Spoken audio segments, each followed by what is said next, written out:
A sea of blue from across the country descends on Pittsburgh as family and friends of police officer Calvin Hall prepare to say goodbye.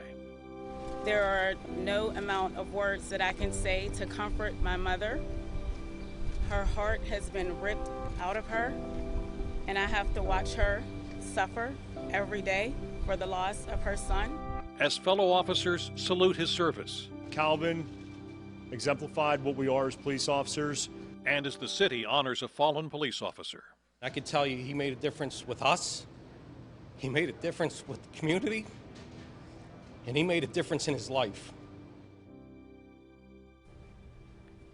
Good morning, I'm Stacy Smith along with Kristine Sorensen in the Kdka-Tv studios, and today's regular CBS daytime programming will air on Pittsburgh CW so that we can bring you live coverage of the funeral service for Pittsburgh police officer Calvin Hall. Officer Hall was shot July 14th on Monticello Street in Homewood. He was off duty, but according to Police Chief Scott Schubert, Hall was acting under the color of the law at the time. He was hospitalized until last Wednesday when he died from his injuries. We have a team of anchors and reporters covering Officer Hall's funeral, and we begin our coverage with Ken Rice. He's live outside Soldiers and Sailors Memorial Hall in Oakland, where Officer Hall's funeral is set to begin in just a few minutes. In the last 10 years, 10 police officers or state troopers have lost their lives in western Pennsylvania. And this is the first time since 3 Pittsburgh police officers were shot and killed in 2009 that the city has had to bury one of its own. Ken? Stacy, there is a sense, as there was in 2009 when we were just up the road at the Peterson Event Center, there's a sense that all normal business, all routine of a daily nature has come to a halt here in Oakland, and that's by design. This is about pausing.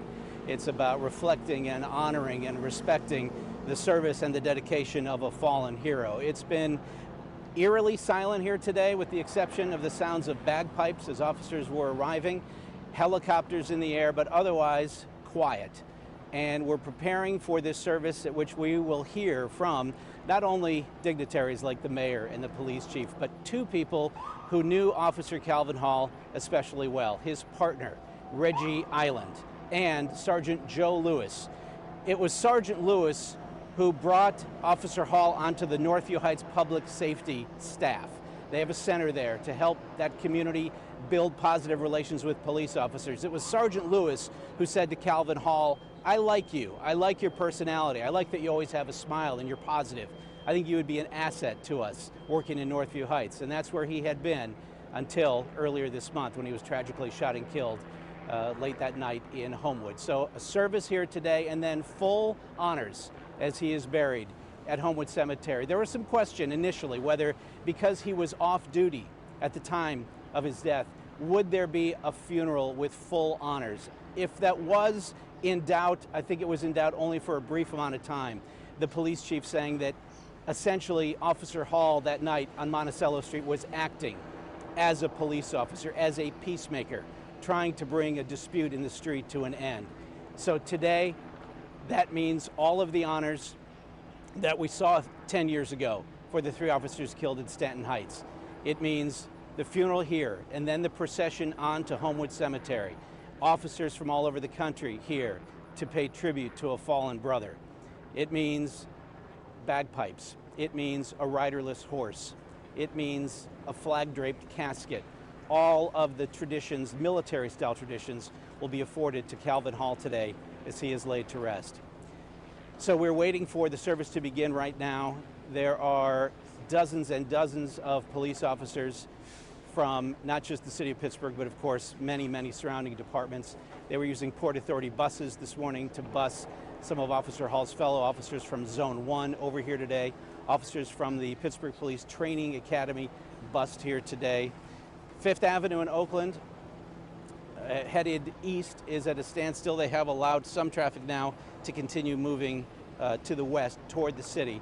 But other than that, there's no sense that this is a normal day. There is every sense that a seam in the fabric of our city has been torn, and we're going to memorialize that today.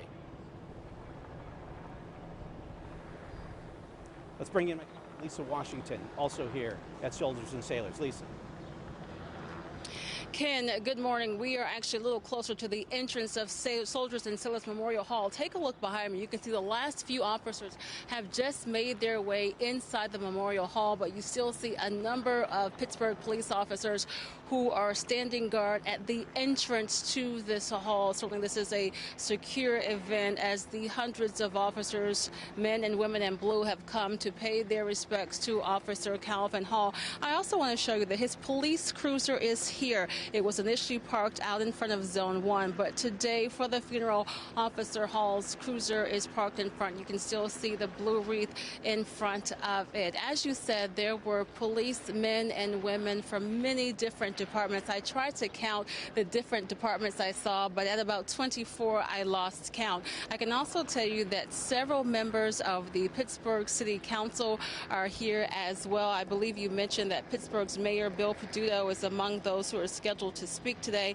in addition to the Public Safety Director, Wendell Hisrich, the Police Chief, Scott Schubert, and Commander Christopher Ragland, in addition to Officer Hall's partner, Reggie Island, who will be speaking as well. Now, we were able to look at a copy of the order of service for today, and we know that Officer Hall's brother is scheduled to give a reading during this ceremony, and his father is going to sing a solo. So again, we know that he had a large family, and in that program, his family also thanked his extended family, the men and women in blue from the Pittsburgh Police Department. They also thanked the first responders, and they thanked the hospital staff at UPMC Presby who cared for Officer Hall when he was brought there in the early morning hours of July 14th. As we know, he died 3 days later following that shooting. He was shot 3 times in the back. There, as I said, a number of police officers, some of them still making their way. This is open to the public, so I can tell you a number of people we have seen going into the hall for this ceremony that should begin shortly. I was able to see the inspector from the Allegheny County Police Department. I saw some police officers from Erie, from several different departments here in Western Pennsylvania and beyond. Now, we know that there are going to be a number of elements in this service, so we're expecting it to last probably about 90 minutes, if not longer. As I said, there are a number of scheduled speakers in addition to some members of Officer Hall's family, but certainly a day that is anything but normal here for the city of Pittsburgh. As Ken mentioned, it's been quite quiet around here today. We know that Fifth Avenue is normally a one-way street. It was actually shut down to allow these officers to get their cruisers parked and to give them the opportunity to get close to the Memorial Hall here to get inside for today's funeral service. Now, following this, Officer Hall is going to be buried in the city's Homewood Cemetery. Need to be here to pay his respects to an officer. We've been mentioning that Officer Hall was off duty at the time of the shooting, but we heard the police chief say that he was acting under the color of the law. And certainly the men and women in blue from Pittsburgh Police Department and several others have come to pay their respects at this funeral. We hope to be able to share a copy of that program with you. I can tell you that on the front page, it shows a picture of Officer Calvin Hall. His middle name, by the way, is Maurice. Officer Calvin Maurice Hall, who is 36 years old. And then at the very end, on the back page, there's him in a suit. Not a police uniform, but one of his suit, and saying, "Be prepared, get ready to go make a difference," which is what we've heard about Officer Calvin Hall, is that he became a police officer because he wanted to make a difference. Something also interesting to me, we learned that he had just submitted an application to be part of the Bigs in Blue. That is, he wanted to be one of the police officers who volunteered with the Big Brothers and Big Sisters of Greater Pittsburgh. He had just submitted his application to that prior to the shooting on July 14th. I also want to show you again, as you can see, some people who are making their way into the Memorial Hall for this ceremony. The number of police officers have gone in, but as I said, this is a very secure event. You can probably hear some of the helicopters above. There are state police. In addition, because we are in Oakland and not far from UPMC Presby, there are the medical helicopters. But again, this is a very secure event. As you can see, there are heavily armed Pittsburgh police officers still at the entrance of the Soldiers and Sailors Memorial Hall. Now, this funeral service is actually scheduled to begin at 11 o'clock this morning. It's now about 10 minutes after, so we aren't sure if it has actually started. But as I can tell you, there are hundreds of officers who have come to pay their respects to Officer Calvin Hall. Again, he was with the Pittsburgh Police Department, with the Pittsburgh Bureau for 2 years. He was assigned to Zone 1, and again, a number of his officers coming to pay respects to him today. Right now, we're going to toss it back to Ken Rice for more on today's ceremony. Ken. Yeah, and Lisa, just picking up on this idea that Officer Hall was off duty when he was shot that night in Homewood.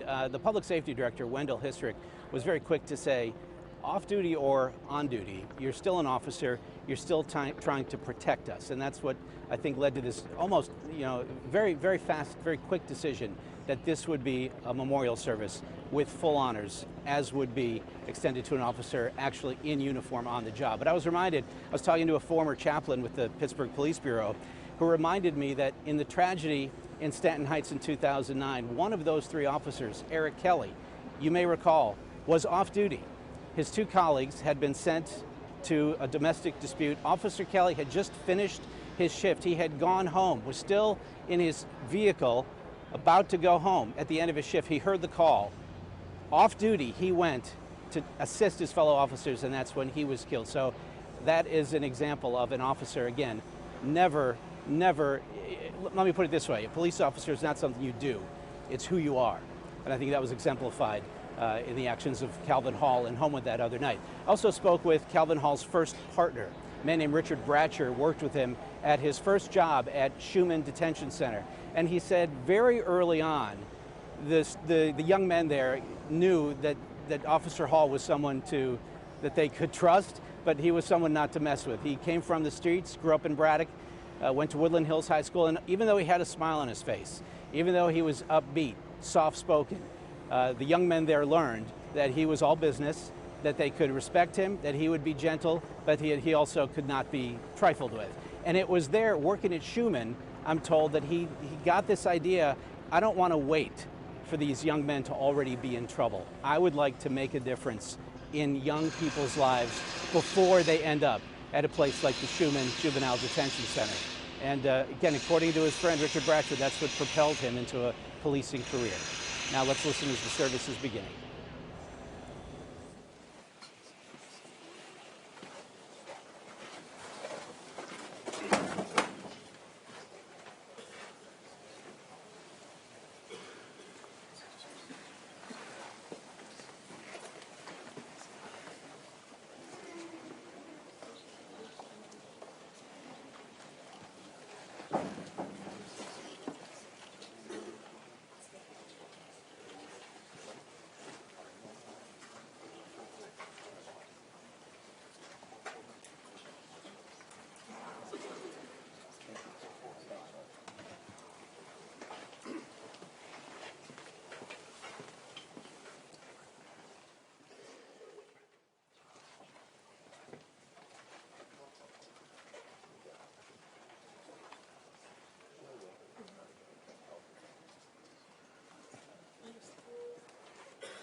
remain standing for the presentation of the colors and the singing of the national anthem.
Oh, say, can you see by the dawn's early light what so proudly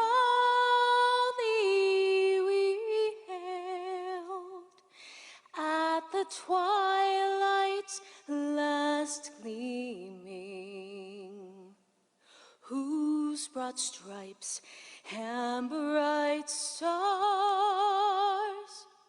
through the perilous fight o'er the ramparts we watched were so gallantly streaming. And the rockets were clear, the bombs bursting in air, gave proof through the night that our flag was still there. Oh, say does that star-spangled banner yet wave o'er the land of the free and the home of the brave?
Reverend Erlene Colvin.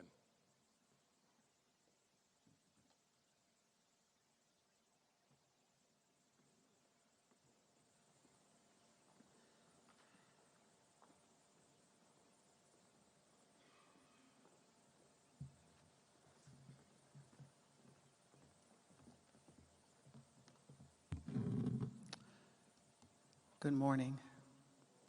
I take this opportunity to welcome you on behalf of the family of Officer Calvin Hall, on behalf of the officers of the city of Pittsburgh, on behalf of the officials of the city of Pittsburgh. We welcome you to this memorial service where we know that a life has gone too soon, but we are here to remember the great things that he has done. Please bow with me as we go before the Lord. All-wise and eternal God, we come before you in the precious, the mighty, the matchless, and strong name of Jesus the Christ. We come with bowed heads and humbled hearts, Lord God, for this is a time of sadness, Lord. This is a time where we do have questions when we ask why. But we know that you are a God who never ever makes a mistake. We know that you do all things and you do all things well. We know, Lord God, that you will work all things together for our good, be they bad or good. So we ask, Lord, that all that is said and done will cause great memories to be held in the hearts of each and every person that's here.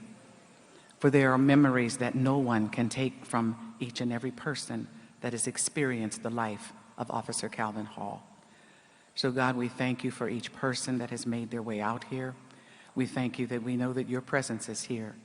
We thank you for this family, God, and we ask that you wrap your loving arms around them, comfort them, keep them, because when all of this crowd, this magnificent crowd is gone, and they're there alone, you'll still be by their side. So we just ask, God, that you continue to keep them as they go forth on the last leg of this journey in remembering the life of Officer Calvin Hall. In Jesus' name we pray. Amen.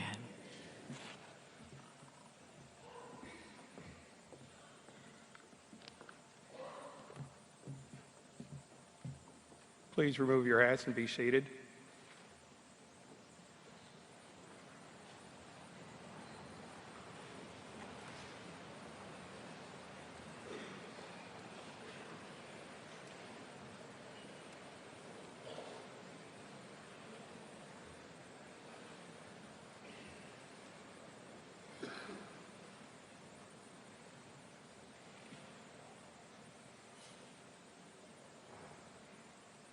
We will now have a reading of Scripture from Detective Adam Beatty.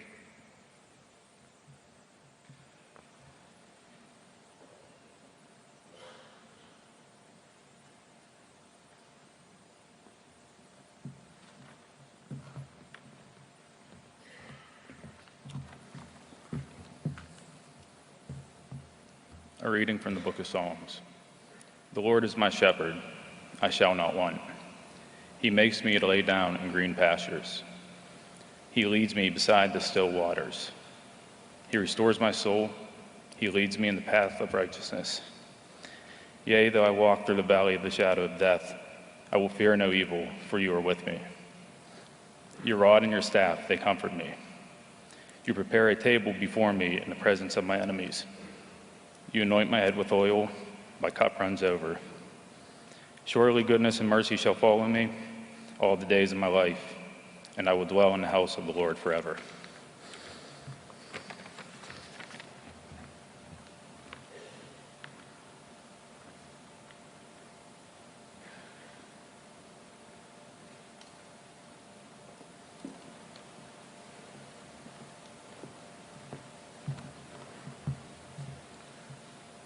Master Police Officer Michael Gay.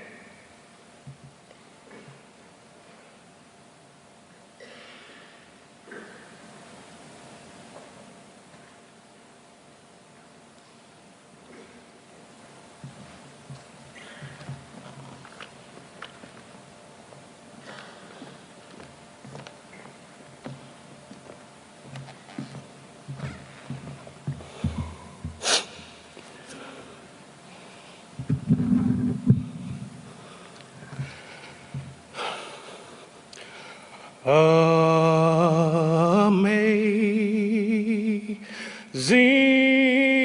grace, how sweet the sound that saved a wretch like me. I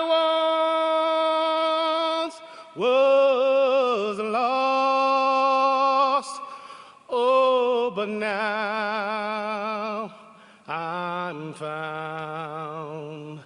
Was blind, but now I see.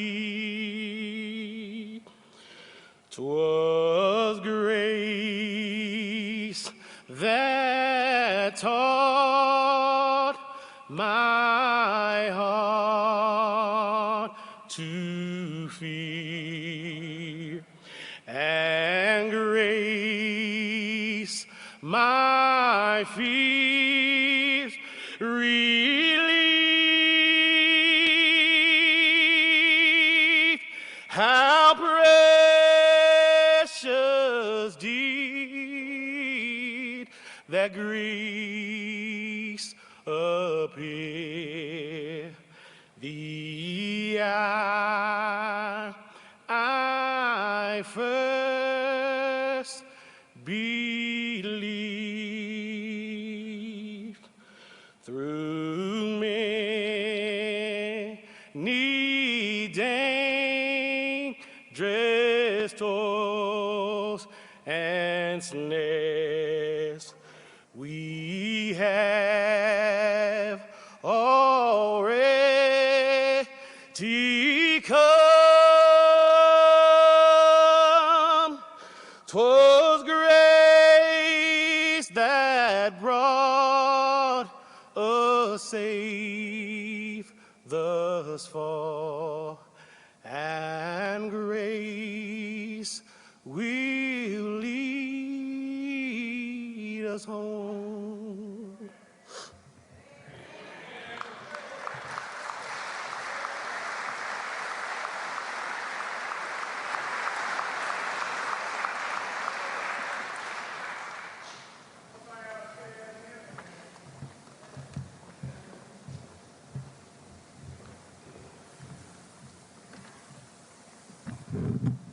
A reading of Scripture by Officer Dustin Brozell.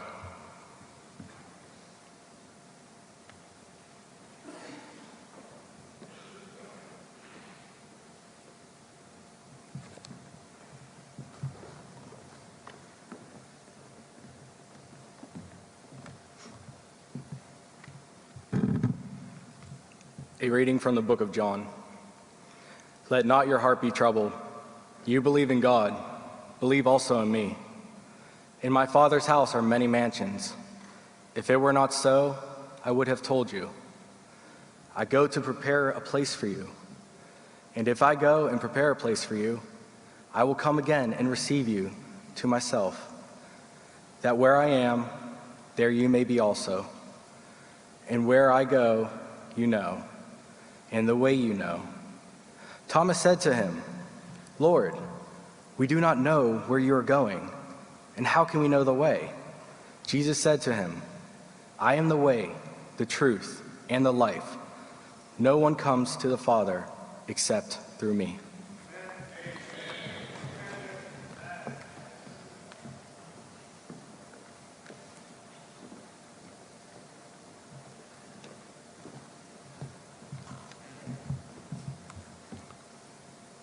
Reverend Erlene Coleman.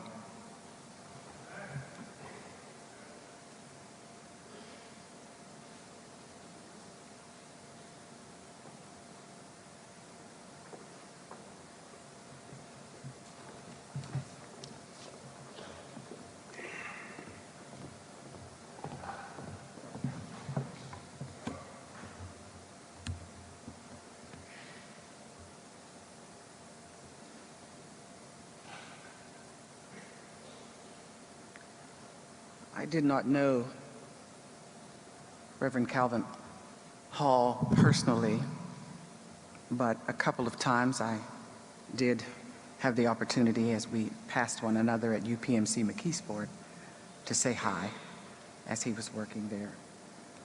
But even though I didn't know him personally, there was someone else that knew him. And so I asked him, what would you say about this man on this day? We attend this memorial service, this celebration of life today, knowing that this is a life gone too soon. This officer died as he lived, working to keep the peace. He was a peacemaker. In the book of Matthew, chapter 5, verse 9, Jesus says, "Blessed are the peacemakers, for they shall be called the children of God." Jesus is speaking to the people on the Mount of Olives, and in chapters 5 through 7, it is called the Sermon on the Mount. And this verse comes from what is called the Beatitudes. The Beatitudes speak to the character of those in the kingdom of God. As I listened and watched the news reporters, the reporters said over and over again that Officer Calvin Hall was off duty. In a sense, he was.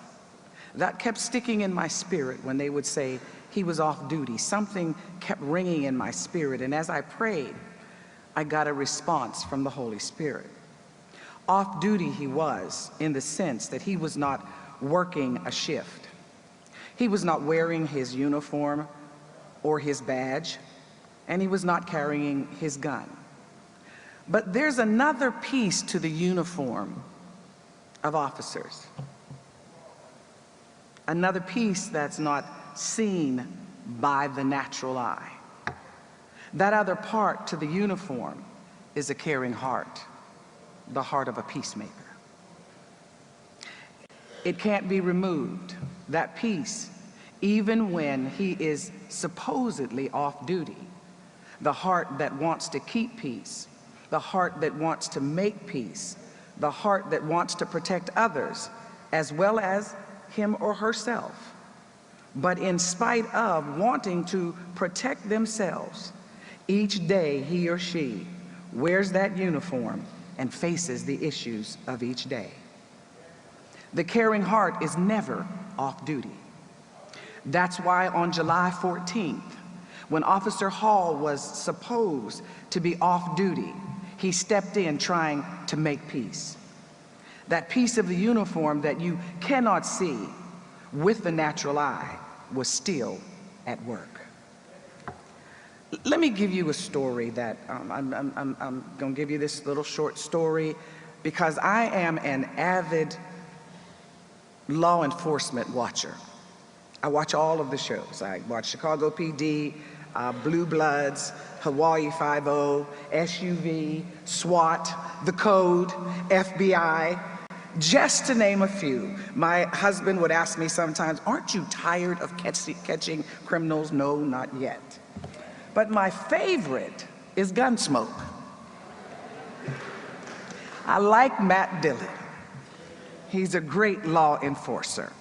Recently, they played an episode of a farmer who really hadn't done a lot in his life. He hadn't achieved a whole lot. He had his farm and he had his wife, and they had never had children. And one day his wife was talking to him, and in conversation she said to him, "You will never amount to nothing." He was a very quiet, reserved man. He was a fearful man. He didn't step up and step into things. And so he sat there listening to his wife verbally abusing him. And he said to her as she's taking her apron off after cleaning up the kitchen, and he said, "I'm not going to be here in the morning." She said, "Oh, you're not going to go nowhere." He said, "I said I'm not going to be here in the morning." And she just looked at him and turned and walked away. Well, in the morning, he wasn't there. He went to Dodge City. There in Dodge City, he's walking through and trying to find a job, but because of him not being very prominent or not being very forceful, nobody wanted to hire him or give him a job. So he's walking through, he goes to the Long Branch to sit down and to have a beer. And then he comes out and he bumps into a lady who has some packages, and he picks them up and said, "Oh, I'm so sorry, I'm so sorry." And she said, "That's fine." But in subsequent days, they became friends. And then in the town where Matt Dillon was, there was an outlaw that had come to town to kill Matt.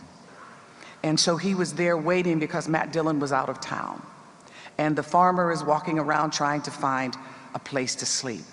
He goes back to the Long Branch, and there is the lady that he had bumped into. They become friends, and he talks with her. And then she says to him in some subsequent days, after the outlaw was there and he was abusing her, and the farmer stood up and said, "You won't treat her like that. You won't do that." And he kind of scared himself because he had never stood up to anybody. So the town became abuzz with who he was, and I'll call him Harold. Everybody was saying, "Harold is wonderful. Harold has done this. Harold has done that." And so the outlaw gets upset because he had made him look bad. And he said, "I'm going to kill you." The female friend heard that, and she said to him, "When a man dies, he makes it mean something." So one night, Matt Dillon is back, and he's out looking and searching out the town to make sure everything's locked up and fine. The outlaw is waiting in an alley. The farmer was out walking around too, because he was trying to find a place to sleep. He saw the outlaw, the shadow of him. Matt Dillon hadn't seen it. The outlaw comes out with his gun already out, and the farmer runs out and he yells, "No," and Matt turns around, but the farmer takes the bullet. And there, laying on the ground, his female friend comes running out, and he looked at her and he said, "It meant something," and he died. On July 14th, when Officer Calvin Hall was shot, and for 3 days after that, he fought for his life, having, I think, Angel told me, 30-some or 13, I don't remember the number of operations that he had. Going through so much, but his death meant something. It meant that peacemakers still survive, that we're all not about violence, but the heart, the caring heart, still lives. His death meant that in our communities, we must come together, for that was his desire. His death meant that we can still stand and stand for what's right, that we don't have to compromise. But his death meant we still stand and we still try to keep peace. He was a peacemaker. He chose to keep the peace. He chose to bring the peace. And he chose, like someone else, to go to his own to bring peace. We are peacemakers. We all still have a caring heart. But remember, when you see a police officer, there's a piece to his uniform that you can't see. You see the blue uniform, you see the hat, you see the badge, you see the gun, but there's another piece that says he's never off duty. He's always on duty because he has a caring heart. Jesus said, "Blessed are the peacemakers, for they shall be called the children of God." He took one home. He said, "One of my children needs to come on home." But the spirit that he had, the peace that he chose to make, he leaves that to us. He challenges us, be peacemakers and be called the children of God. God bless you.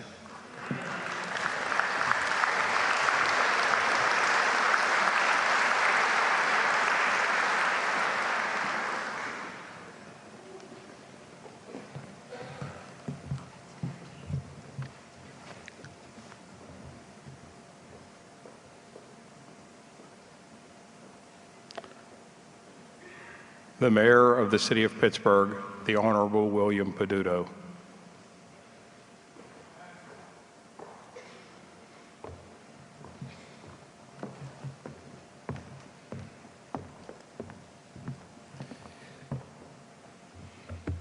I remember that day.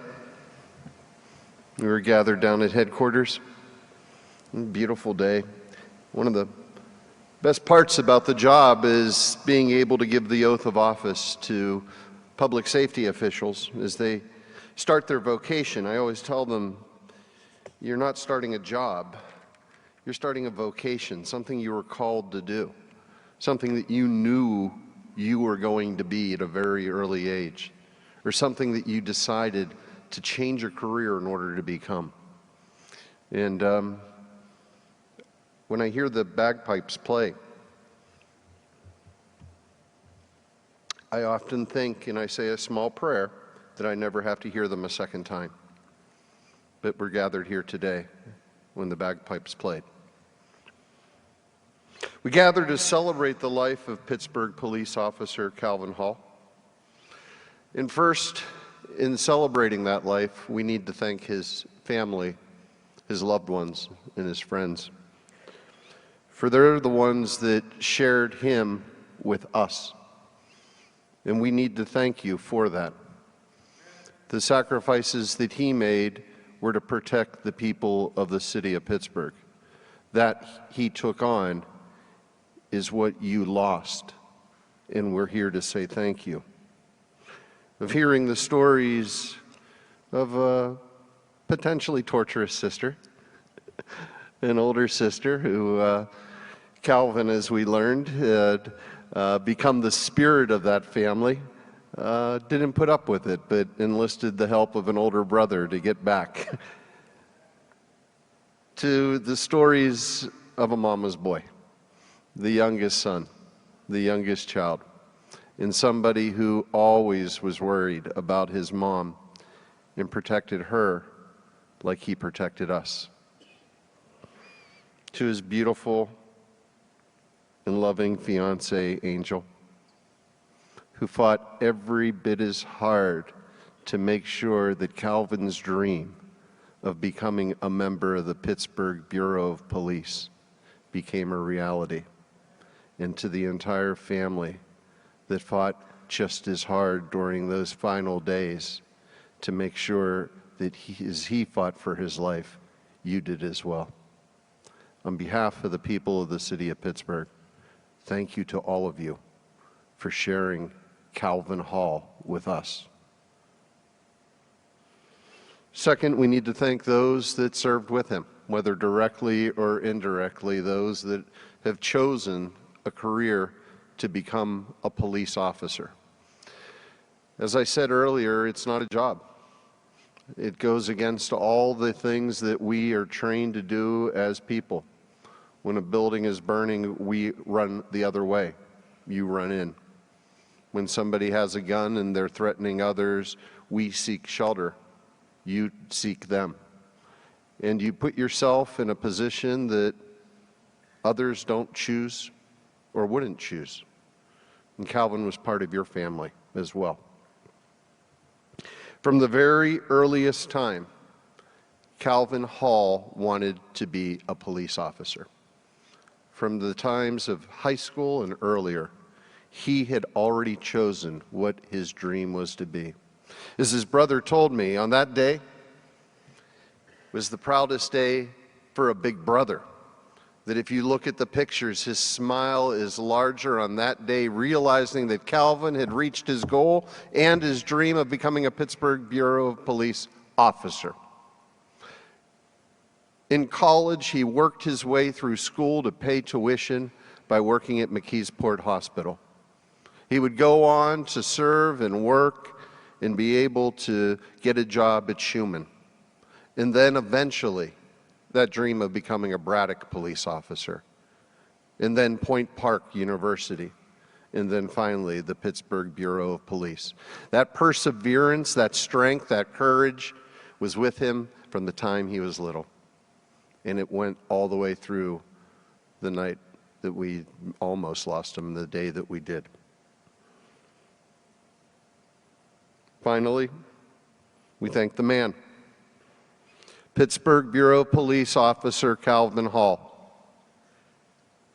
He was hand-selected to work an assignment that we had never done before, creating community-oriented policing, not with one officer in one neighborhood, but with a group of highly trained officers in community building to work in one of the most stressful and underserved communities within our city, and to be able not only to police the community, but to bring peace to the community. He defined that role. It was Sir Robert Peel, who lived from 1788 to 1850 in England, who's regarded as the father of modern policing. He twice served as Prime Minister of the United Kingdom, and he founded the Metropolitan Police Service of London. His quote about what it means to be a police officer: "The police are the public, and the public are the police." The police being only members of the public who are paid to give full-time attention to the duties which are incumbent on every citizen in the interests of community welfare and existence. That is who Calvin Hall was. He was a police officer, but he realized he was the public. He took on those duties, and it defined him in that role. He understood his critical role. He understood it when in uniform and when not. And he was always understanding that his critical role as a leader of the Pittsburgh community, but further, leading as a critical member of the community. The challenges of policing, especially during these days, are great. There are different ways that people view police, but Calvin was one that was able to bridge all the different gaps in order to be able to serve. There's a prayer that Mother Teresa basically had taken from a poem. It's a prayer that I think helps to describe the role of policing even more than Sir Peel. I often read this when we're swearing in the new officers, because in a way it defines what their responsibility is, but I don't know if there was an officer who could define it as well as Calvin Hall. People are often unreasonable, irrational, and self-centered. Forgive them anyway. If you are kind, people may accuse you of selfish, ulterior motives. Be kind anyway. If you're successful, you will win some unfaithful friends and some genuine enemies. Succeed anyway. If you are honest and sincere, people may deceive you. Be honest and sincere anyway. What you spend years creating, others could destroy overnight. Create anyway. If you find serenity and happiness, some may be jealous. Be happy anyway. The good you do today will often be forgotten. Do good anyway. Give the best you have, and it will never be enough. Give your best anyway. In the final analysis, it is between you and God. It was never between you and them anyway. To be able to do the job that he did, and to be able to have a philosophy of doing the best anyway, is rare. We lost a good one. But let's remember words spoken back in 1963. Let us remember sacrifices that others have made in this continual struggle Let us remember that work of Calvin Hall and say we can do it as well. And let us carry that torch. Dr. Martin Luther King. With this faith, we will be able to hew out of the mountain of despair a stone of hope.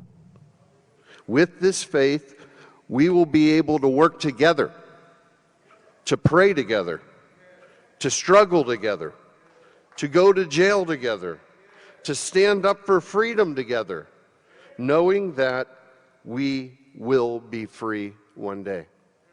Let us follow the work that Calvin Hall has started for us, and let that day of freedom begin today.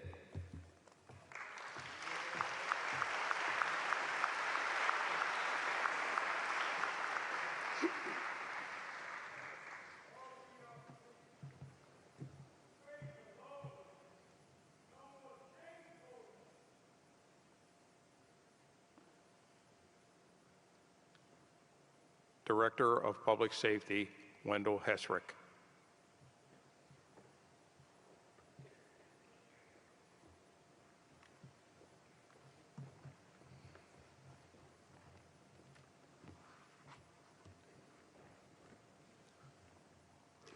Good morning to Kelvin's family, friends, and the many officers that have joined us here today. When I was a child, I wanted to be a police officer. I wasn't alone. Many children dream of someday becoming a police officer. As I did, those children spent countless hours watching TV shows like Dragnet and Adam 12. Guess I'm showing my age. They watched their heroes and they couldn't wait to grow up so they too could be one of the courageous few who put on the uniform day after day and serve as a guardian and a protector.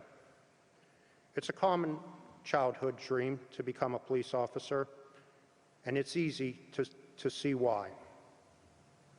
We want to be police officers to make our parents proud, to make our friends proud, and to make the community proud. We want to be police officers because they are everything we hope to be: courageous, honorable, and selfless. We want to be police officers because we see them rightfully as heroes. And we've certainly seen examples of heroism in Pittsburgh recently. We saw it on October 27th when police officers ran towards gunfire, not away from it, to prevent a horrific tragedy from being even worse. But it's not just in times of tragedy that police act heroically.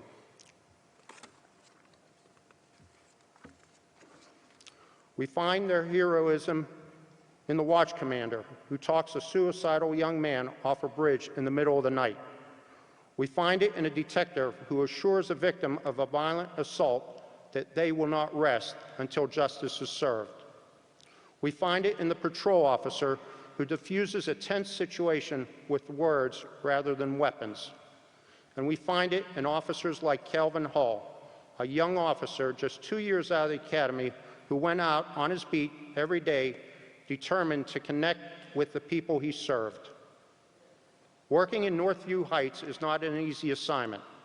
It requires hands-on, community-focused approach in a neighborhood that has been underserved for years, if not generations. But it's exactly what Officer Hall wanted to be. And by placing himself there and dedicating himself to building bridges, he performed acts of heroism on a daily basis. Acts that can be easily ignored, but are vital to effective community police work. Indeed, the very act of pulling on a uniform and pinning that badge above that heart is in itself an act of heroism. Because when they put that uniform and badge on, yes, it makes kids want to be just like them, but it also makes them a target. We know this all too well.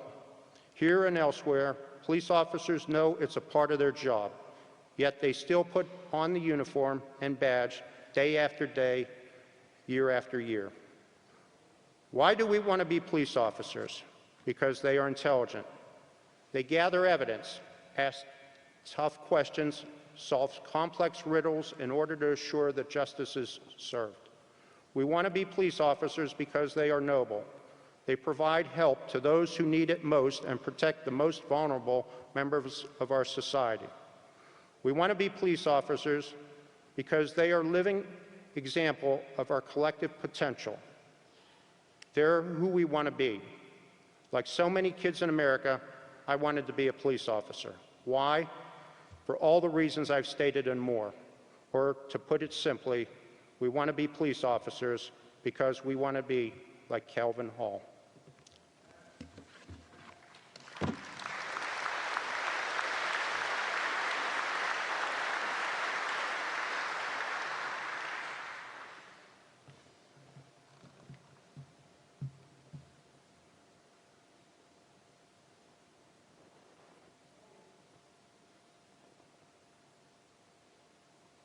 Chief of Police Scott Schubert.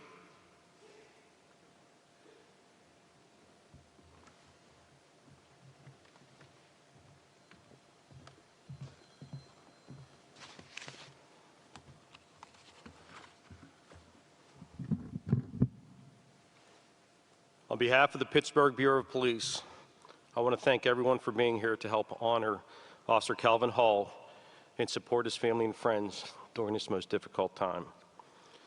To the family and friends, please accept our most sincere condolences on the loss of such a special and caring man. Our lives were forever changed in the early hours of July 14th when we received the call, a call that we pray we will never get. Calvin and his doctors fought valiantly at UPMC Presbyterian Hospital for several days while his family and coworkers stood by his side nonstop. Sadly, the Lord called Calvin home on July 17th. It's been heartbreaking for all of us, but I take some solace in the belief that God needed his strength and goodness elsewhere.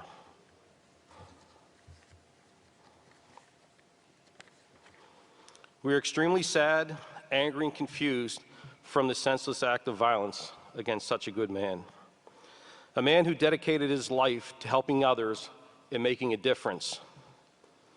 One thing we will never allow is for the coward who did this to take anything away from Calvin's story or what he meant to all of us. Calvin lived his life to the fullest, and over the past 36 years, he crafted an amazing and wonderful story about his life and legacy. It's our duty, everyone in this room, to tell that story and to ensure that his legacy lives forever. All of us are extremely proud and thankful for the man that Calvin was in the life he lived. He was a loving fiance, son, brother, uncle, cousin, friend, police officer, partner, and selfless servant to all. Calvin always wanted to help people, and it was no surprise when his family said he wanted to be a police officer ever since he was a child. There is no doubt in my mind that Calvin always had something deep inside his heart and soul that caused him to seek justice, help those in need, protect the vulnerable, and make a difference in the lives of others. He was a person who always put the needs of others before his own. Calvin did more than dream about becoming a cop. He made sure his dream came true. Over the years, Calvin worked at Schumann Center, UPMC Hospital, McKeesport. He put himself through Indiana University Police Academy while still working full-time. After graduating the academy, he found employment with the Braddock Police Department and then Point Park University Police Department. Calvin wanted to become a Pittsburgh police officer because he knew he could make a difference in the community and help mentor kids. Calvin obtained that wish on December 3rd, 2017, when he joined our family.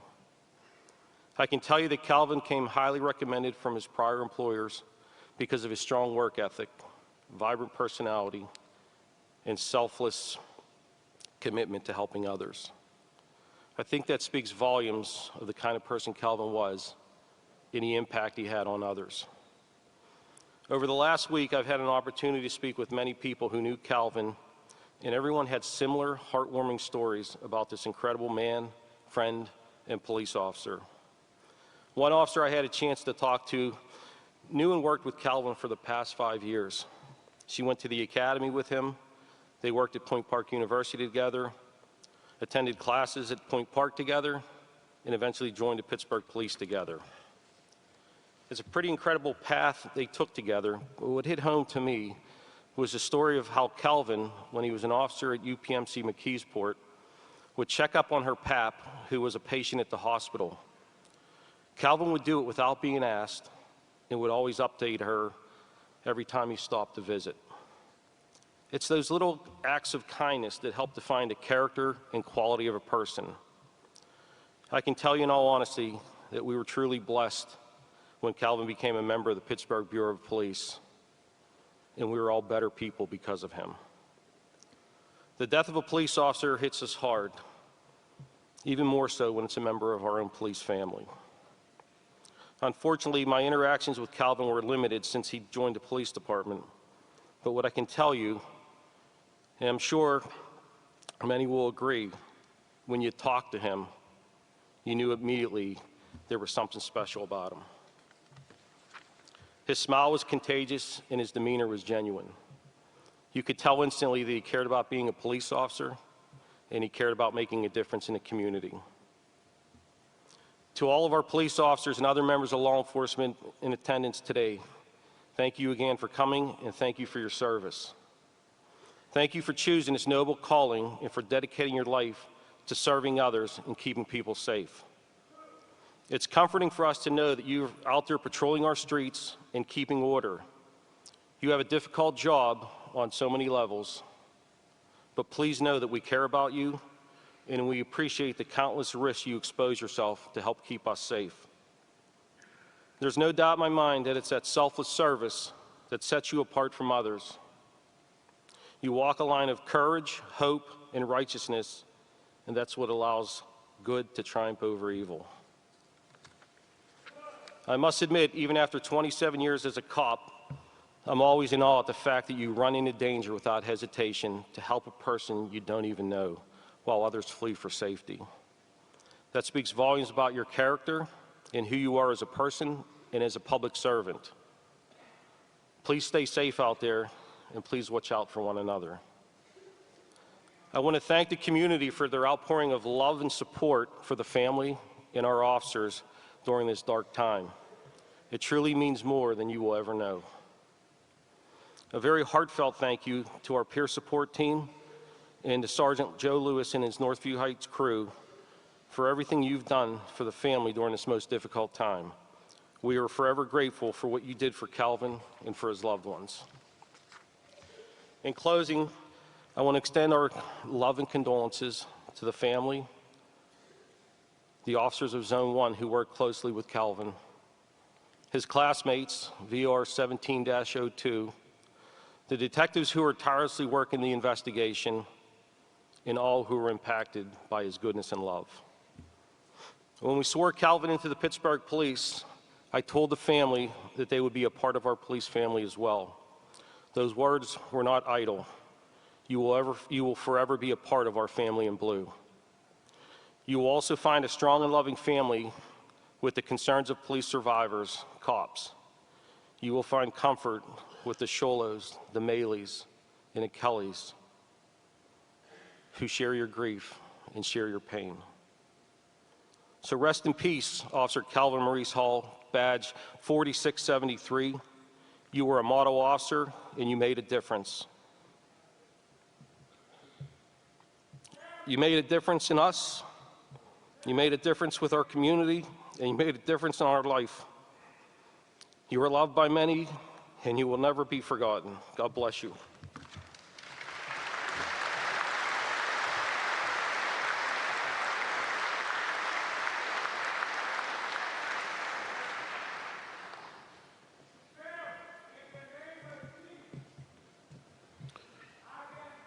Commander Christopher Ragland.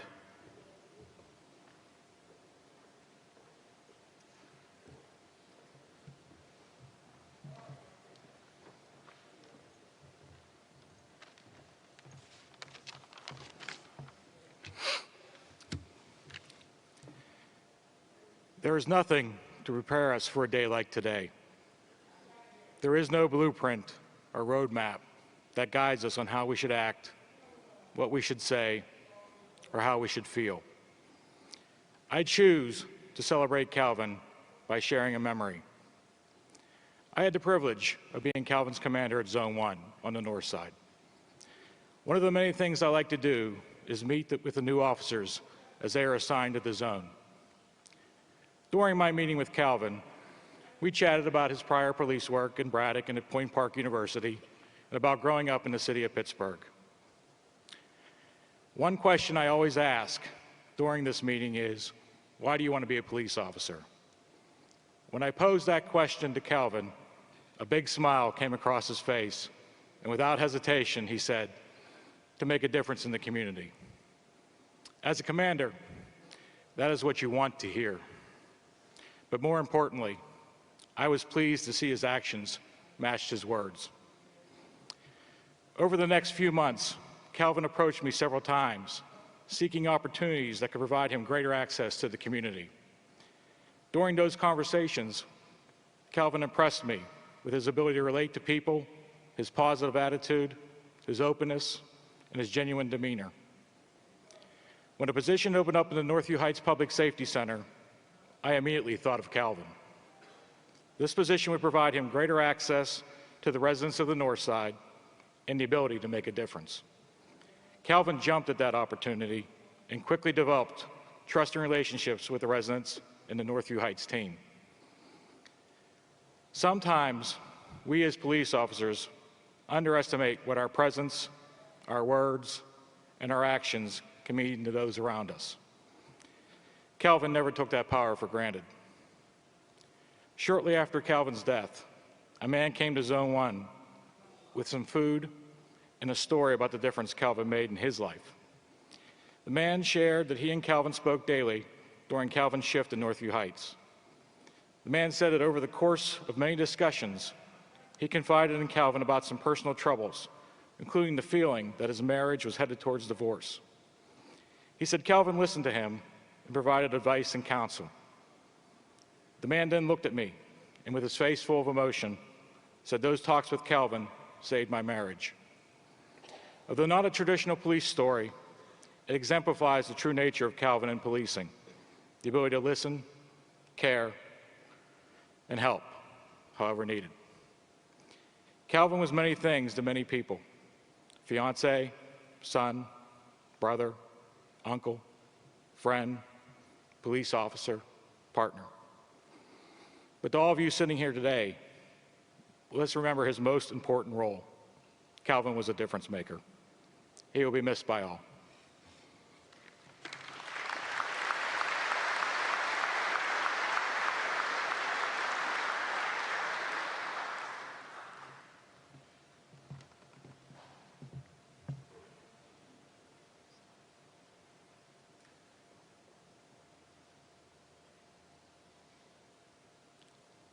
Sergeant Joe Lewis.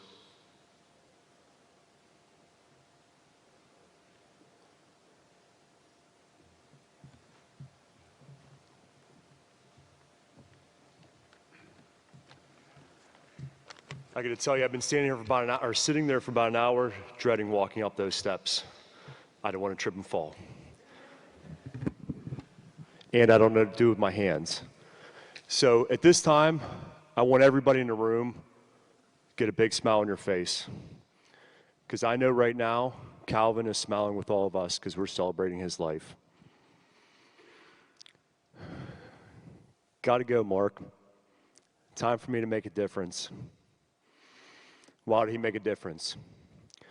This quote came up in a conversation that I had with our desk officer, Officer Wright. I found out that before every shift that Calvin worked, he would go over, get his keys for the X33 car, and as he's about ready to walk out the door to go start his shift, he would turn around to Mark and say this. This was not just something that Calvin would say, it was his philosophy about work as well as life. Calvin truly made a difference as a police officer and as a man. Calvin once said to me, "Hey, Sarge, this is what I've always wanted to do, and I'm finally doing it." He loved being a cop, and he did it right. In his relatively short time up in Northview Heights, serving the communities of Northview Heights as well as Allegheny Dwellings, he made a real difference in the community. Everyone knew Calvin. He had the ability to talk to anyone about anything, and he always was very helpful. He was a role model to the kids in the neighborhood, but he was also the cop that would jump off a 10-foot wall to chase down the bad guy. And all done with a big smile on his face. That's right, Angel. He is a true guardian and will continue to be one with God. Often we don't realize how great someone is until they are gone. That wasn't the case with Calvin. We all knew how great he was, and he will never be forgotten.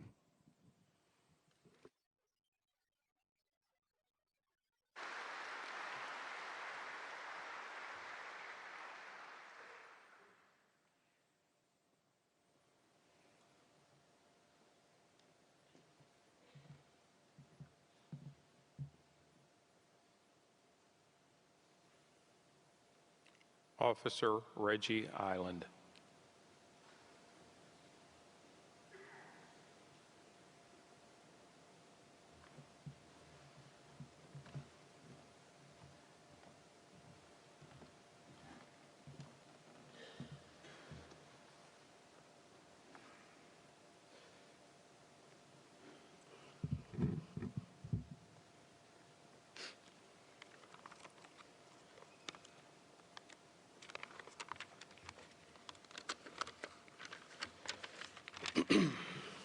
Good afternoon, everyone. For those who don't know who I am, my name is Officer Reggie Island. I'm a Pittsburgh police officer, and I was Calvin Hall's partner. I would like to thank everyone who is present and all those watching from afar. You have all been great support for the Pittsburgh Bureau of Police and the family in this time of grief for an amazing human being whose life was unfortunately cut short. When Kyle graduated the police academy, he was assigned to Zone 1 police station in the north side of the city. The first time I met Kyle, I had no idea who he was. The first encounter I ever had with Kyle was when I was coming in the station from an arrest, and Kyle was coming in for the start of his shift. I was walking through the back door, and I heard a voice say, "What's up, Reg?" As I responded, "What's up," back, I turned my head in the direction of the voice. When I looked, I saw a short, bald, old man with a thick mustache walking towards me. I had no idea it was Calvin or who Calvin was or how he even knew my name. I just responded, "What's up, bro?" and entered the zone. From that day forward, Kyle spoke to me every time he saw me. We never had many in-depth conversations because we were on different shifts, but he always spoke to me and I always spoke to him. A few months later, with the help of One Northside and the Bureau Foundation, Housing Authority, the chiefs and command staffs, Commander Ragland, Sergeant Lewis, myself, and 5 other officers came together to form a police unit that patrolled Northview Heights and Allegheny Dwellings. Shortly after we got started, we were going through some transitions and transfers to and from the unit. Sergeant Lewis approached me one day and asked, "Yo, Reg, what do you think about bringing Calvin Hall up here for a rotation?" In my head, I thought to myself, you want to bring the old guy up here to this unit? But knowing Sarge, I knew if he brought someone's name up to be a part of this unit, he had to see something great in him. So going with the flow, I said, yeah, he would be cool. Sarge walked away, and that was the end of that conversation. A week or so later, I walked into the station, and Sergeant Lewis pulled me to the side and said, "Calvin's going to be on a rotation up here, and he's going to be riding with you." I thought to myself, what punishment did I deserve to get the old guy to ride with me? It was nothing against Kyle, but I didn't know him from a can of paint. A million thoughts ran through my head in a matter of seconds. I thought to myself, he's old, I'm young. He's short, I'm tall. He's bald, I have hair. I think you all can get the picture that we were complete opposites. My next thought was, he's a cool dude, but how will we work together as one? Since he is older, he probably just wants to sit around and do nothing all day. I'm a proactive guy and I like getting into stuff. So I was like, no. I was determined that was not going to happen and he was going to be forced to do everything I was going to do. I told myself I'm going to make him work even if he doesn't want to. I told Sarge with a smile on my face, okay, I'll show him the ropes, and then we got in the car. When you get a new partner that you've never worked with, you have to test them out to see how they are. And that was what I was determined to do. I had to see his mindset, what he likes to do, what he doesn't like to do, how he reacts to different circumstances, how he talks to people, and more importantly, if he can hang with me. If he couldn't hang with me, I was going to have a one-on-one conversation with Sarge and tell him he couldn't be my partner anymore. Of course, that conversation between Sarge and I never happened because he remained my partner from that day on. Once me and Cal stepped in the car together, we immediately clicked. I was always looking to get into something, and he was more chill, which would balance me out. I was more of a quiet guy. Cal was always talking to somebody. I tend to have a serious look on my face. Cal was always smiling and jolly. They say magnets attract because they are opposite in a way that complements each other. As I mentioned, you can tell Cal and I were total opposites. As Sarge Lewis said, Cal was always the yin to your yang. We took training classes together, we laughed together, made arrests together, got in trouble together, listened to each other's personal problems, gave each other advice, had each other's back. One of the toughest things that most partners were afraid of that Cal and I weren't. We corrected each other when the other person was wrong. A quick story that I want to tell is I remember when Cal first came up to the station, we were doing paperwork, and he got a call from his fiancée, Angel, about her getting her car inspected. The conversation was calm, and then I guess Angel told him that the car failed inspection and needed a couple $1,000s worth of work. I heard Cal started yelling through the phone, your priorities are messed up, you're about to leave for Vegas and spend all this money, then and then you expect me to get this all done while you're gone? You should have thought about this before booking your Vegas trip. I'm not helping you. I then heard Angel screaming back at Cal through the phone. The argument went on a little bit, then Cal hung up. Once he got off the phone, I said, yo, Cal. He said, what, Reg? I said, you know you're wrong. He said, bro, get out of my face. I said, bro, hear me out for a second. Angel went to get her car inspected and it failed. Don't you realize you told me a month ago that she had planned this Vegas trip months prior with her friends? How can her priorities be messed up if she had planned this trip months ago and just found out today that she has to pay money to get her car fixed? Kyle laughed and said, dang, Reg, you're right. Now I gotta call her back and apologize. We laughed, Kyle shook his head, called her back and apologized. From the outside, I heard Angel scream through the phone, thanks, Reg.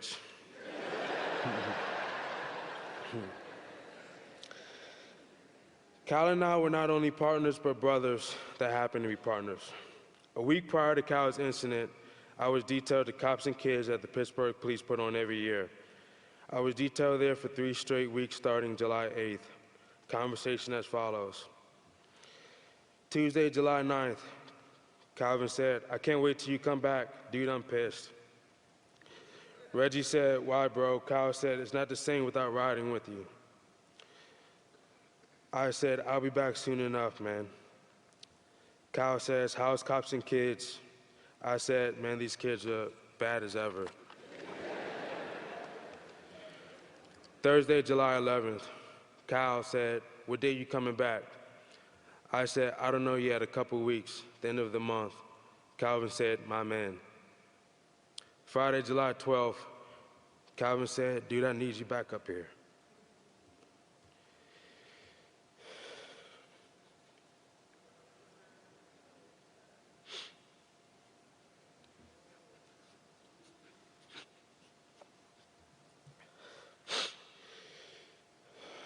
That weekend, I was away at a bachelor party, 3 hours away. Sunday, July 14th, I got a call for Sergeant Lewis at 2:43 in the morning. I didn't answer. He shot me a text, said call him as soon as possible. At 5:22 in the morning, I called Sergeant Lewis, to which he said Kyle was shot multiple times and is in critical condition. I immediately rushed home from on a bachelor party and went to the hospital. From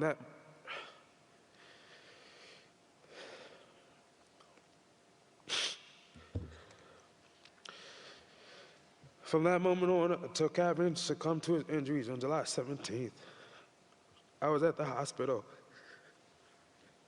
Day and night by his side, I never left his room.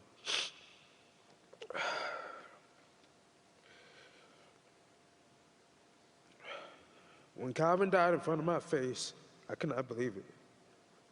I lost my partner, and I lost my brother.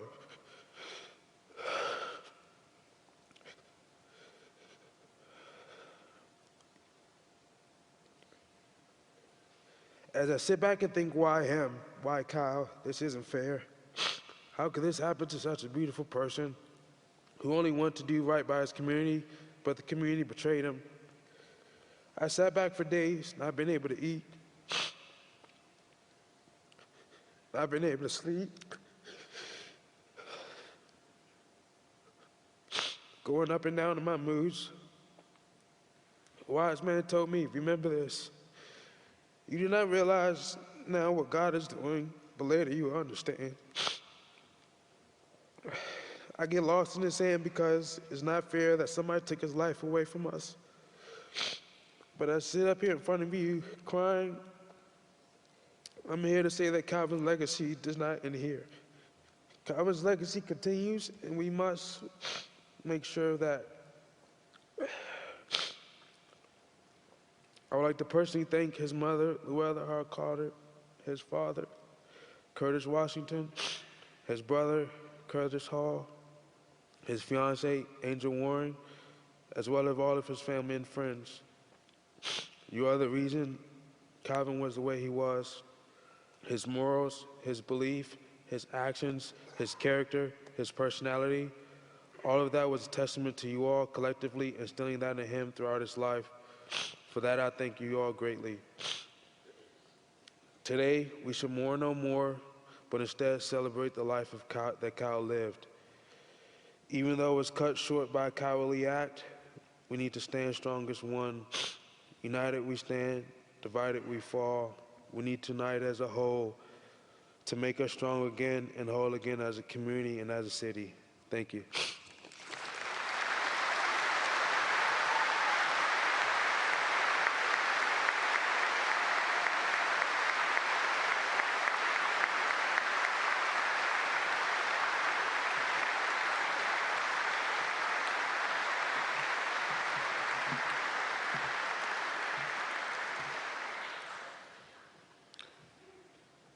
And now we'll have a reading from Calvin's brother, Curtis Hall.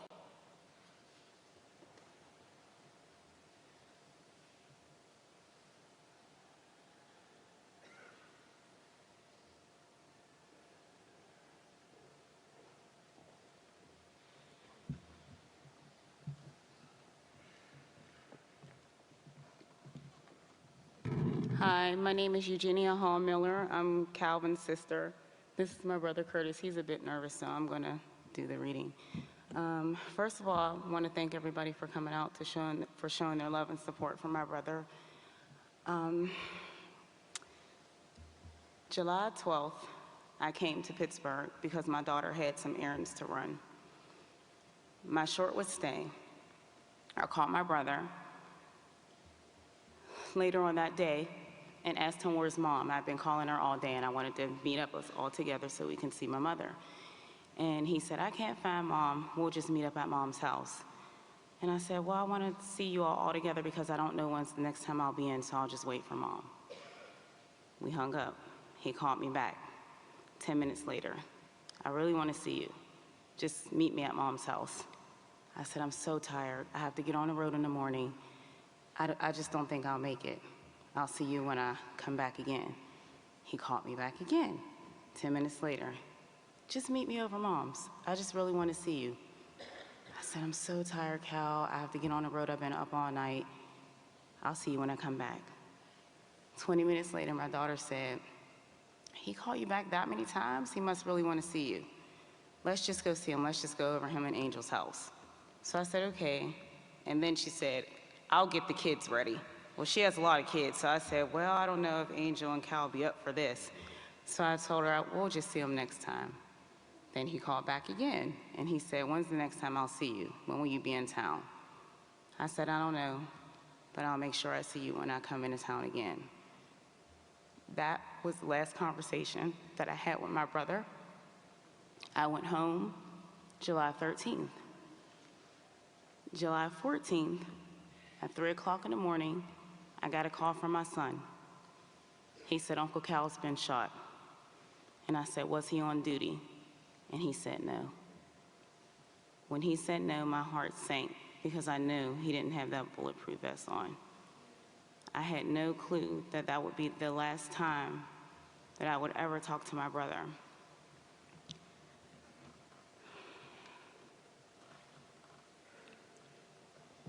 On July 17, 2019, we lost a son, a brother, a fiance, uncle, nephew, and our best friend.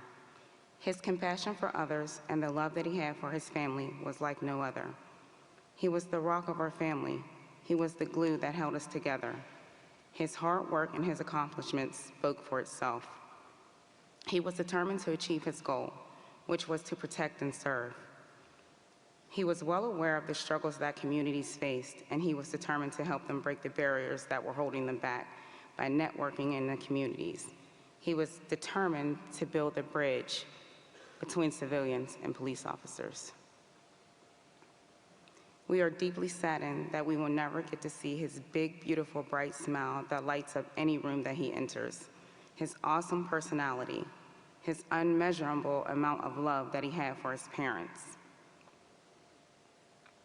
his advocacy for the youth.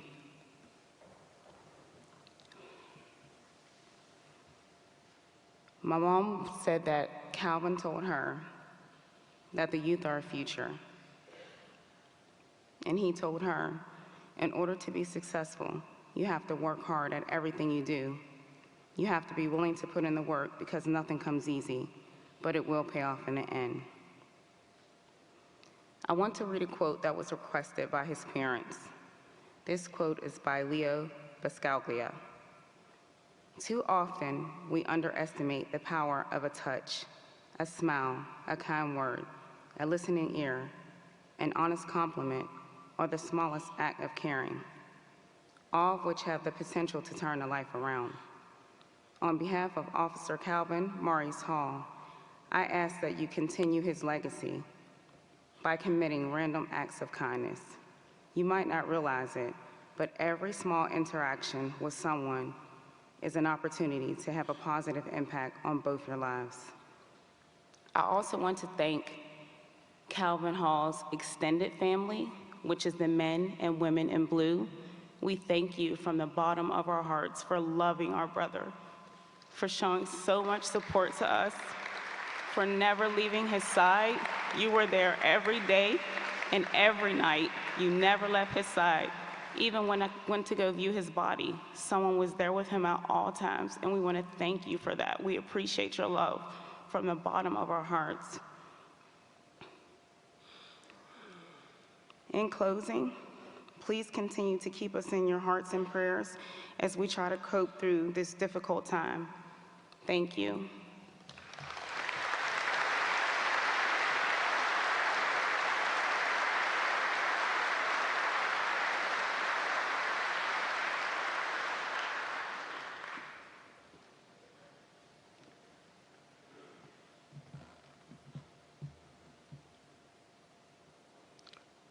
Calvin's father wrote a song dedicated to his son, and he's going to play that now for you. Curtis Washington.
Okay, I had wrote this when my first born son was born, and then when Calvin was born, I I never finished the song. I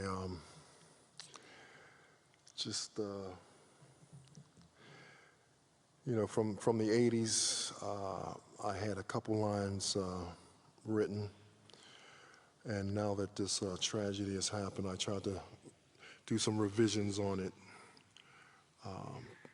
Please bear with me, and I'll try to get through this.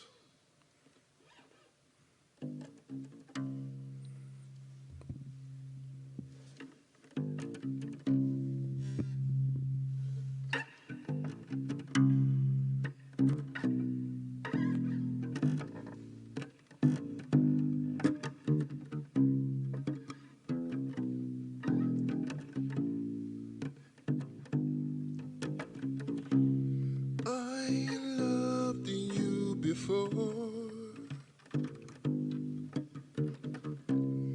even before you were born. I loved you before, even before you were born.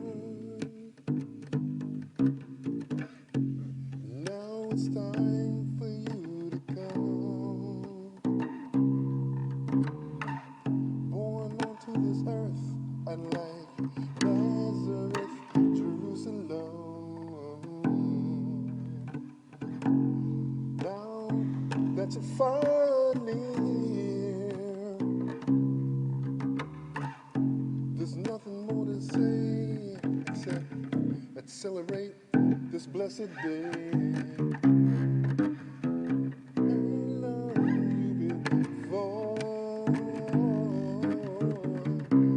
Even before you were born, I loved you before. Even before you were born, I never thought that a couple mistakes would take my son to an early grave with pearly gates. All he tried to do was help a friend. We never thought that this would be the end.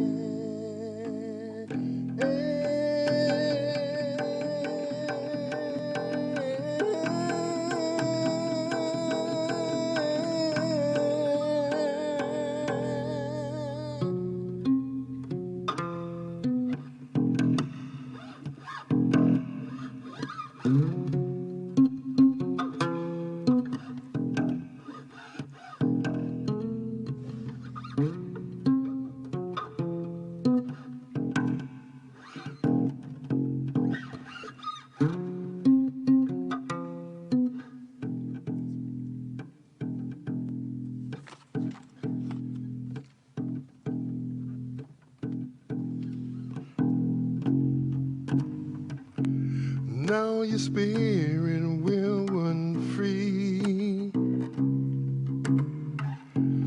free to run all over the world eternally. Your loving memories we will keep locked up deep inside, for you're still a hero. Communities, you're the community's pride.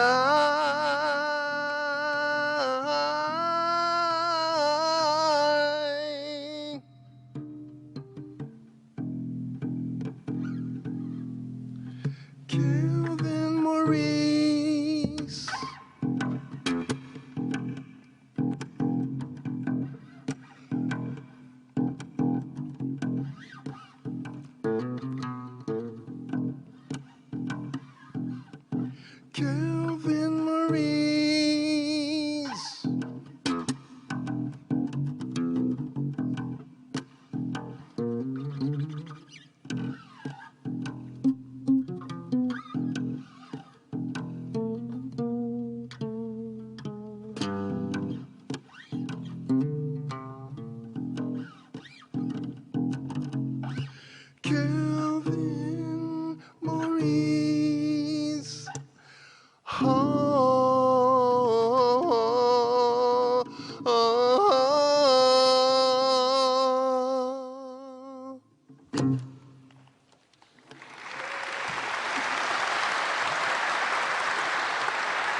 Officers and troopers, please rise and don your caps.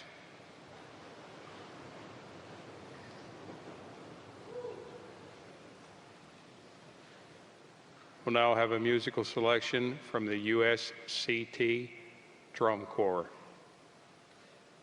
Officers and troopers, you are now dismissed to the outside.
Attention!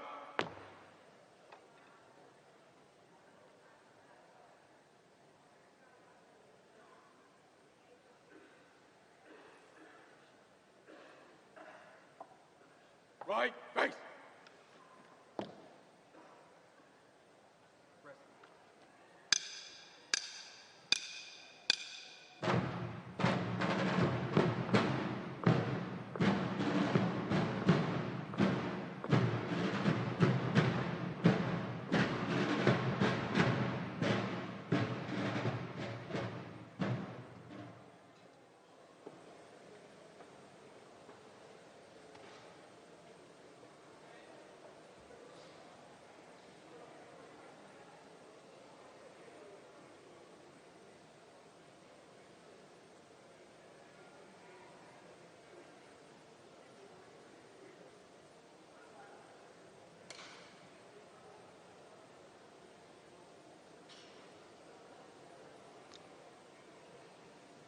Carla.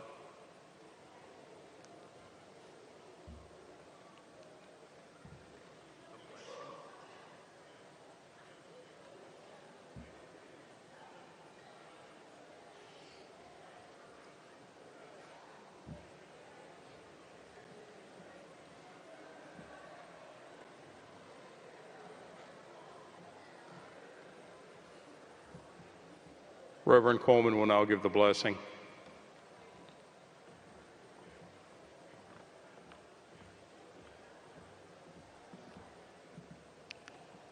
Thank you, God. Father, we ask your blessings now upon this family.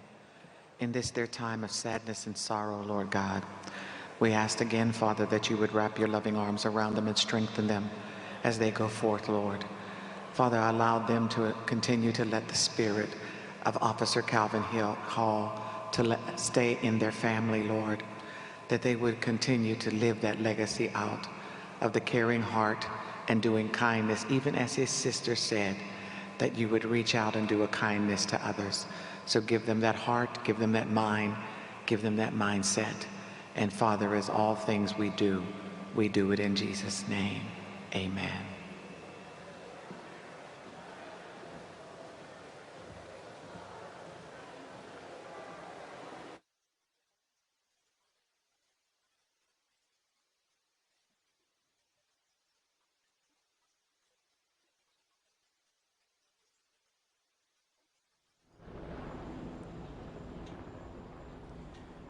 You're watching KDK's live coverage from Soldiers and Sailors Memorial Hall in Oakland. The funeral for Pittsburgh police officer Calvin Hall, shot on the street in Homewood 9 days ago. He died 3 days later. Full honors for Officer Hall, even though he was off duty. Reverend Coleman in her sermon today said he may not have had on his uniform, he may not have been wearing his badge, may not have had his gun, but there's another piece of that uniform. That's a caring heart, which can never be taken away, even when you're off duty. That sentiment repeated by others today, the sense that when you are a police officer, it's not a job, it's who you are, and that Calvin Hall was acting as a peacemaker, trying to bring calm to a dispute in the street when he was shot and killed January 14th on Monticello Street in Homewood. I'm Ken Rice. I want to bring in Lisa Washington. We both had a chance to observe the ceremony. Lisa, I felt that the eulogy delivered by Officer Hall's partner, Reggie Island, was gut-wrenching, beautiful, heartfelt. Not sure I've ever heard anything like it before. Absolutely, and it's hard to imagine that there was a dry eye in that memorial hall during that. And just a number of moments. I'm reminded of the pastor who gave the sermon saying that that caring heart lives. His death meant something. And that's what we heard consistently from all those who spoke about Officer Hall. Right. Let's bring in John Shumway as well. John was inside Soldiers and Sailors. John, what stood out to you? Ken, the fact that there was so much talk throughout the entire service about the extraordinary nature of Cal, as clearly he was called by those who knew him best, and that he knew from the beginning he wanted to be a police officer, and he knew what kind of service he wanted to give. When they formed that unit up in Northview Heights to try and better reach out to the community, we heard in more than one speaker that he was just a natural for that, because that's what he wanted to do, reach out and make a difference and get to know the people that he was policing. Earlier this morning, I had a chance to talk to Lieutenant Governor John Fetterman, who of course was the mayor of Braddock when Calvin Hall was an officer there. And he said that Calvin Hall was not the kind of police officer who would get in a patrol car and just answer calls. He wanted to get out of that patrol car. He wanted to get to the people, get to know the people he was policing. And I think that came through incredibly clearly today in all the speakers, and especially when Reggie Island, his partner, spoke. I mean, there were a lot of laughs when Reggie was talking about his partner. But there were also a lot of tears as he remembered what a perfect fit that Cal was for that unit up in Northview Heights. I'll tell you, I'm standing here next to probably 100 state troopers who are standing waiting for the casket to come out of Soldiers and Sailors Hall. Community members, there were probably 150 to 200 of them in there, as well as the family that filled the front of the church, and of course the Pittsburgh police officers. They rearranged shifts today and moved police officers around because obviously the job of policing doesn't change, and they have covered Zone 1 with officers from other zones today so that all of Zone 1 could be here to remember Cal, their fellow officer. And now the family is starting to come out of the church. They will, of course, be followed by the casket, which will also be brought out. But generally speaking, Ken, I think the thing that does stand out is that we're talking about an officer who really loved the job that he did every day when he put on that uniform. And the other thing that came out, I think you guys heard it, I heard it, was his smile. That he could light up a room with that smile, and he was always the one who would lift you up in any given day. That's going to be a lasting impression of Calvin Hall as well. Let's bring in Stacy Smith and Kristine Sorensen back in the studio. And Stacy, I know you and I spoke earlier about echoes of 2009, the funeral for officers Shulo, Maley, and Kelly. The last time we saw in the city of Pittsburgh this type of service honoring the memory of fallen police officers. I thought it was interesting when Chief Scott Schubert said today that Calvin Hall, even though he has passed on, he will forever be a part of the Pittsburgh police family, as would his family, and he said they might find solace on the shoulders of the Shulos and the Maleys and the Kellys. Stacy. Indeed, you're right, Ken. In fact, Mr. and Mrs. Shulo were in attendance in the ceremony this afternoon at Soldiers and Sailors Hall. They were off to the side, but this is one large police community. From your perspective, you could not see as well as we could from our helicopter shot that there are hundreds of police officers who are there and attending this. The auditorium itself holds around 2,300. I'm not quite sure how many people were inside for sure, because that would include the balcony. But it is quite a showing and an honor for this fallen police officer. Yes, so many people from around the state, from around the country, coming to pay their respects. And as we've heard so many times, yes, he was off duty, but a police officer is never off duty. He is always serving his community. But Cal Hall, more than any other, it seems, is one of those people who dedicated his life. And we're watching now as the casket is making its way outside of Soldiers and Sailors Memorial Hall to the line of police officers waiting outside to honor him as he makes his way toward Homewood Cemetery, where we expect we will be able to bring you the burial as well. I have a feeling that as soon as they reach the entrance to Soldiers and Sailors, with the family, the police escort, the pallbearers, who, by the way, one of those pallbearers is his partner, Mr. Island, who also spoke this afternoon. We'll be hearing the drum and bugle, or not the drum, but it's the bagpipes and drums escorting him to the waiting hearse and then on to Homewood Cemetery. I don't know what there is about bagpipes, Kristine, but it just gets to you every time in one of these ceremonies that for a police officer who has fallen. It is quite a demonstration of support for the city of Pittsburgh by these officers coming from near and far to honor one of their own. And we can see it here as we look from above, just that sea of blue, people there to support and offer their condolences. Of course, this family now forever part of this family of blue. Ken and Lisa and John, I think John's probably closer to it. You can see the casket is now at the entrance, the main entrance into Soldiers and Sailors Hall, as Kristine just pointed out, and you can see by our helicopter shot, there are a lot of people there.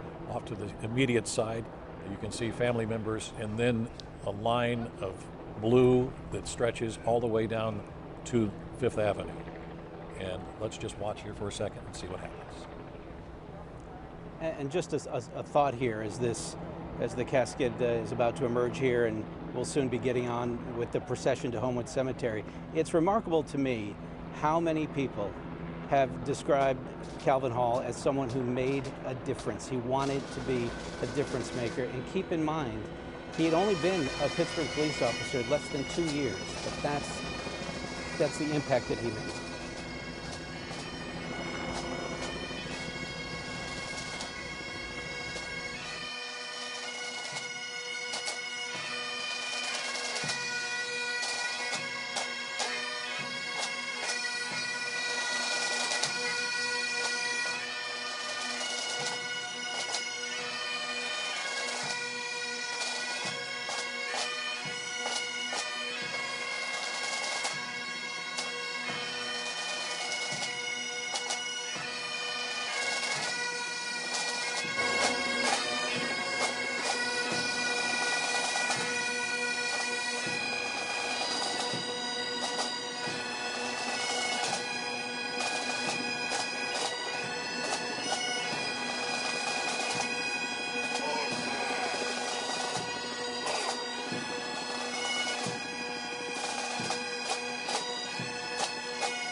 Now, many will be heading to their vehicles. We're in for about a 2.5-mile procession from here at Soldiers and Sailors Memorial Hall onto Homewood Cemetery. Once at the cemetery, the burial will be public.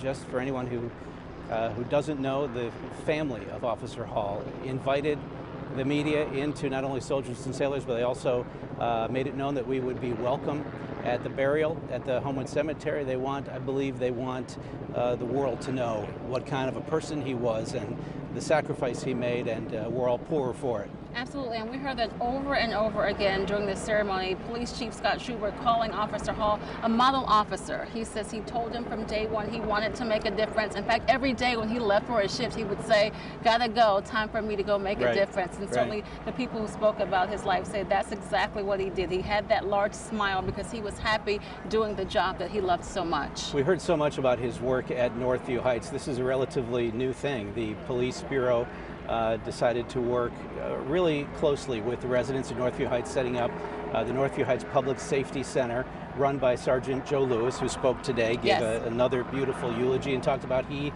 selected Calvin Hall. He said, "I like your personality. I like that you're always upbeat. I want you to go work with this community." And people probably don't know this. It was Community Day at Northview Heights on Friday, July 12th. Yes. Okay, so a day and a half before Officer Hall was shot in Homewood. So it's Community Day. People are out and about. There's food, there's snacks, and somebody with the Housing Authority told me a story how there was a young kid, 7 or 8 years old, who got into a little trouble. Either he cut the line to get a pop, or he took too many cans of pop. And one of the adults started coming down kind of hard on him, and Officer Hall came by, saw what was going on, took the kid, and walked away with him, and he said, "You know what, this isn't the biggest deal in the world. You're a good kid, but there's a right way to do things and a wrong way to do things, and I'm here to sort of help you out, and we're going to figure this out.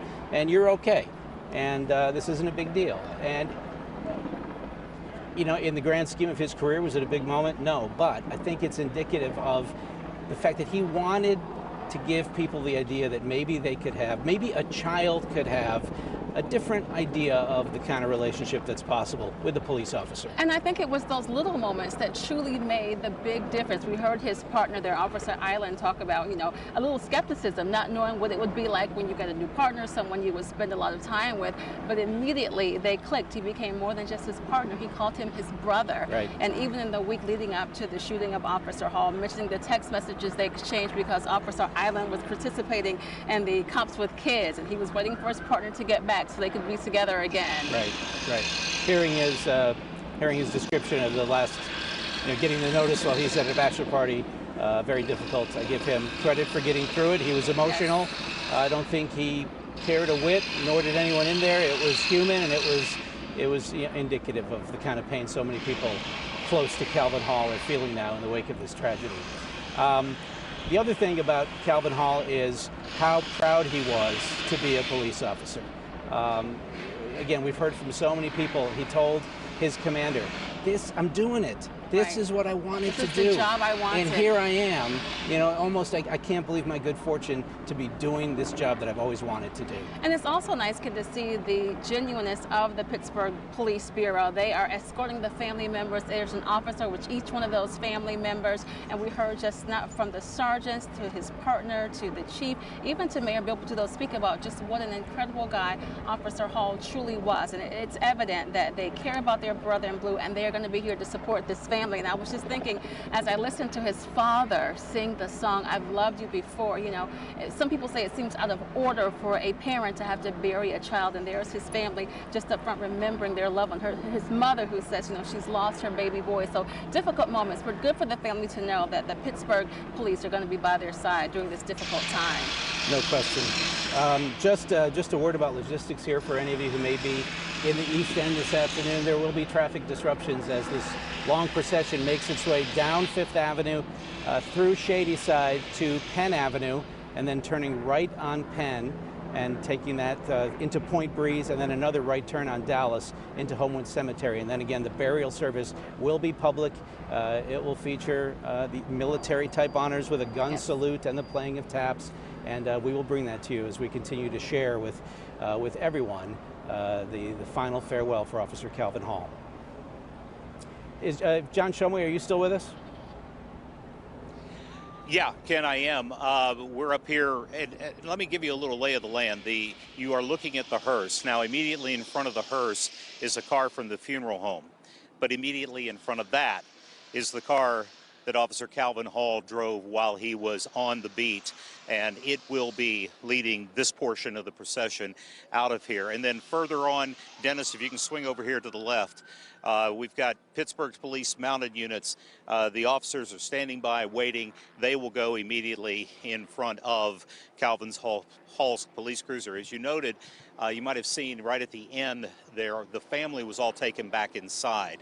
They were taken back inside because they have over on the side street some vans that will take them to the cemetery. So they were taking them back in the easiest route to get to those vans and to allow them to get to the cemetery in this procession that's about to happen. They're waiting because they need to allow all those police officers who are up here time to get to their police cars and to get set up. They're trying to be as coordinated about this as they can, so once the procession starts moving through, it goes through uninterrupted. Hey, and I want to add something to what you guys were just saying a few minutes ago about the stories that came out about Calvin Hall today. You know, you have to wonder how many other stories are out there, because we just heard a few, but you heard one of his commanders say that a guy comes up to him after Calvin Hall died who just came to the zone and said, I want to tell you a story about Calvin Hall. And he related how his marriage was on the rocks, things were falling apart. He truly didn't expect that his marriage was going to last. And just in talking to Calvin Hall was able to get him to rethink and reprioritize and to look at it. And he credits just that conversation with Cal saving his life. Not saving his life, but saving his marriage and restoring his life back to some normalcy. And you just wonder, I mean, how many people did Calvin Hall come in contact with in his time with the Pittsburgh Police Department, or for that matter, when he was in Braddock, that you just don't know what an impact that he made. And I think that came out in what was being said today, that, you know, he really cared, and he cared about the people, and he cared about making a difference. And we heard that over and over today, that he wanted to make a difference. And as we heard more than one of the speakers say, he certainly did, Ken.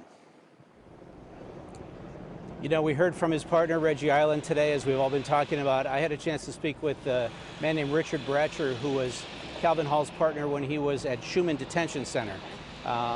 He told me that they were essentially half guards, half counselors. They really worked hands-on with the young men there. And I said, you know, what made him so good at what he did? What was it about him? And he said, 3 things. He said, to do well in this kind of job, you have to care, and you have to have guts, and you have to have heart.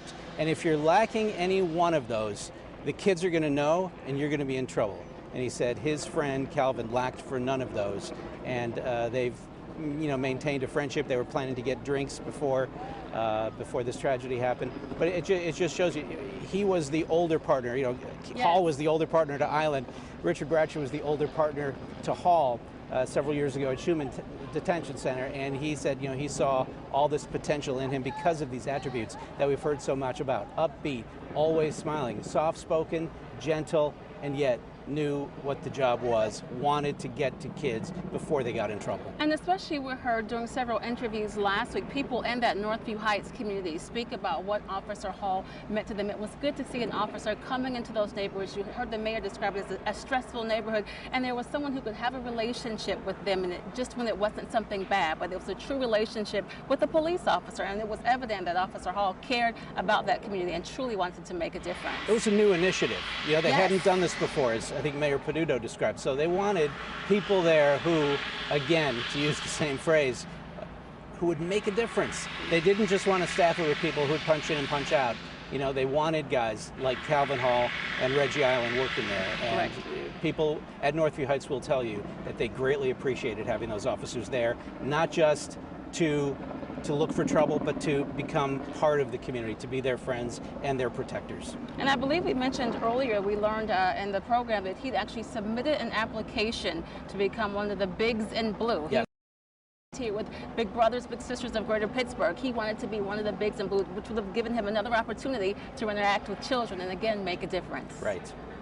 All right, once again, we're in the moments between the end of the memorial service here at Soldiers and Sailors Memorial Hall, waiting for the procession to Homewood Cemetery to begin. A little earlier, Lisa, I was out right in the middle of Fifth Avenue. Yes. Never happens, but today Fifth Avenue was completely shut down for a time. And we're at the corner of 5th and Bigelow. We're kitty corner from the Cathedral of Learning, and I'm gazing straight down 5th all the way to essentially Carlow College. Right. And near where you'd get onto the Boulevard of the Allies or continue into Uptown. There was no end in sight to this procession, so I have a feeling this is going to be a lengthy process of getting all these vehicles. Even though it's just a couple of miles away, it's going to take quite a while. Sure, 2.5 miles. And I'm also surprised by the number of people who've just been out and about in Oakland, but have stopped. People have come up to us to ask what is going on, and they just stop, they pause to take pictures and to pay their respects to Officer Hall. And just yesterday was the visitation for Officer Hall. Many people coming out here to Soldiers and Sailors and paying their respects. And we heard late in the afternoon that a suspect had been arrested, and we heard from Calvin Hall's sister, Eugenia Hall Miller. And she had very moving words. She said, "We are overjoyed that police made an arrest," but she said, "There are no words I can share to comfort my mother. Her heart has been ripped out, and I have to watch her suffer." Let's listen. I just want to take this time to thank the City of Pittsburgh for working hard and showing love and support to our entire family, to all the detectives that worked hard to solve this case. We are overjoyed that the suspect has been arrested and has been charged with the murder of my brother, Officer Calvin Hall. There are no amount of words that I can say to comfort my mother. Her heart has been ripped out of her, and I have to watch her suffer every day for the loss of her son. To the coward that shot my brother in the back and killed him, may God have mercy on your soul. Thank you. Eugenia Hall Miller, Calvin Hall's sister, speaking just yesterday afternoon. You can kind of lose track of the days here. There's been a lot of emotional moments since last week. And just over the weekend, on Saturday night, we talked about this, the end of watch ceremony outside Zone 1. At 8 o'clock, it was the time when his shift normally would have ended, and the ceremony there with a few family members, as well as some of his brothers and sisters from Zone 1 who were there for that call. Let's take a look at that.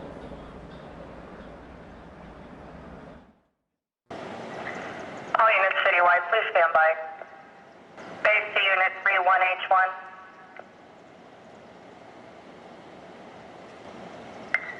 Base to Unit 31H1, Officer Calvin Hall, Pittsburgh Bureau of Police, badge number 4673. Official 3 to base. Unit 31H1, Officer Calvin Hall, Pittsburgh Bureau of Police, badge number 4673, is out of service. Attention, Unit 31H1, Officer Calvin Hall, Pittsburgh Bureau of Police, badge number 4673 is out of service.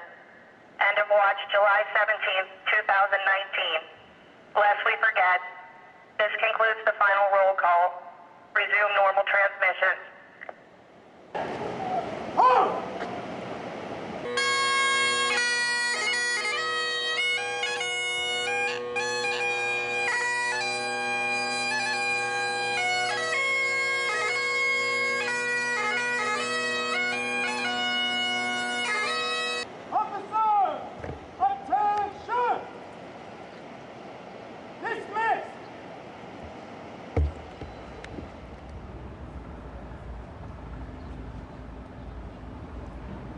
And we saw Officer Hall's fiancee, Angel Warren, there, escorted by Officer Reggie Island, Calvin Hall's partner, on Saturday night. I want to bring in Stacy Smith and Kristine Sorensen once again, if I can. I think you guys have had a better vantage point than we have due to our aerial coverage of how long this line of vehicles goes, and if you're seeing any progress made on getting the procession started. Well, Just as you mentioned, we now see the hearse pulling out of the entrance to Soldiers and Sailors. I guess now probably making its way to Fifth Avenue. Will be making a left-hand turn there, Ken. It's just now beginning the procession. In answer to your question, it is going to be a long procession. There are numerous police cars lined up on Fifth Avenue, and they're in double formation, so that's not singular. It's going to take a while, though, for all of those cars to get by. I also wanted to make one other mention that you and Lisa and John have been talking about what was said about Officer Hall, and one of the things that we cannot forget either is the love of his family that he has for them and they had for him, and it became so apparent that he was persistent in making sure that he tried to reach out not only to his sister but to his fiance once they had that one argument about going to Las Vegas that we were told about.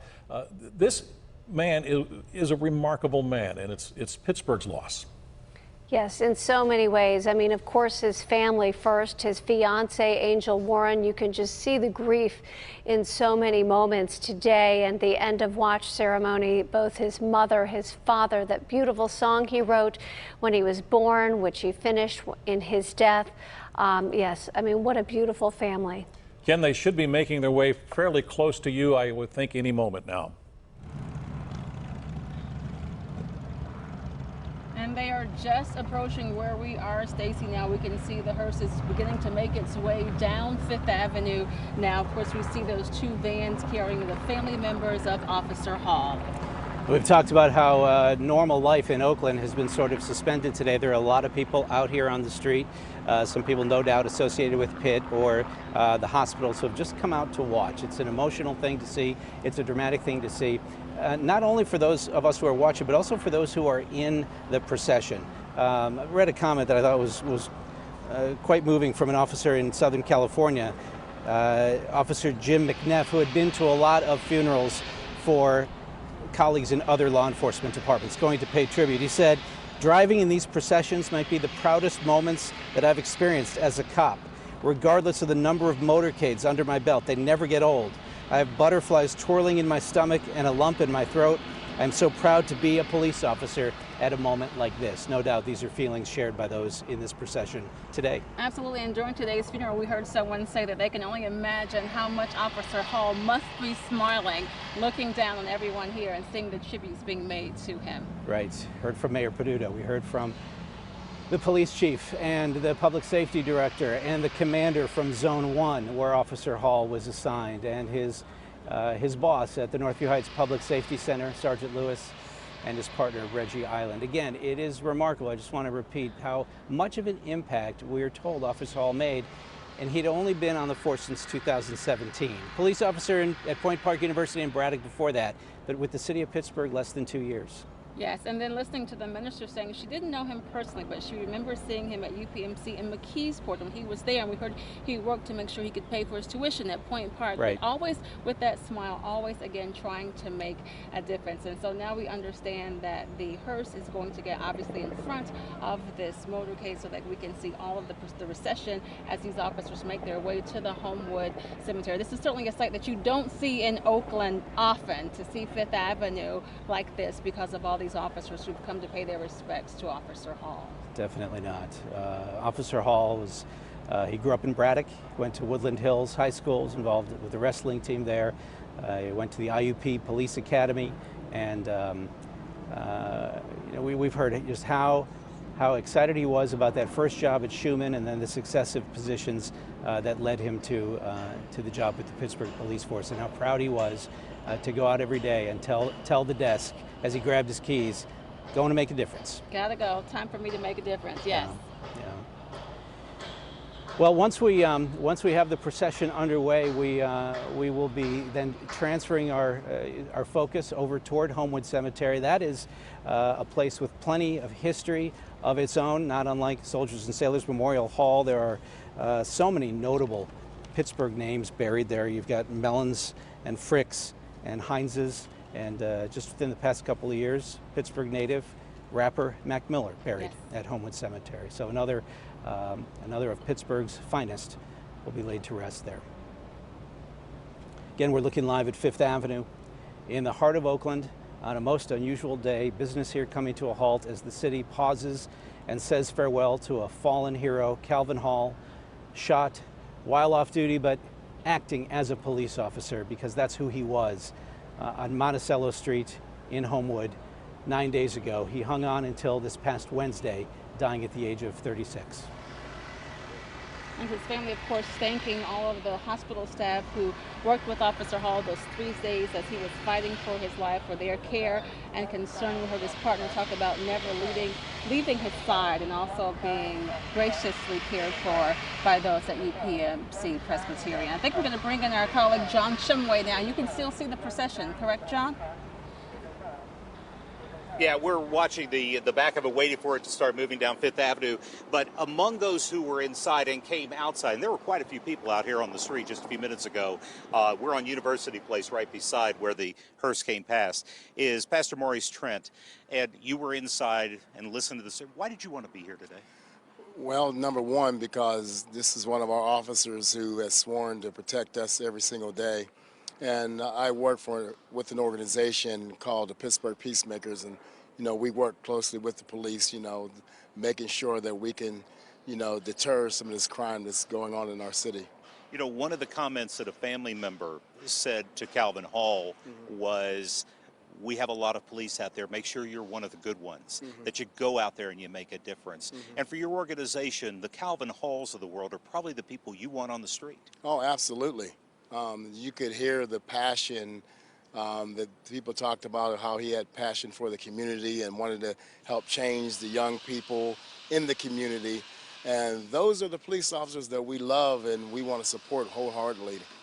And I would imagine the police officer on the beat who cares can probably make a heck of an impact. Yes, in fact, they do.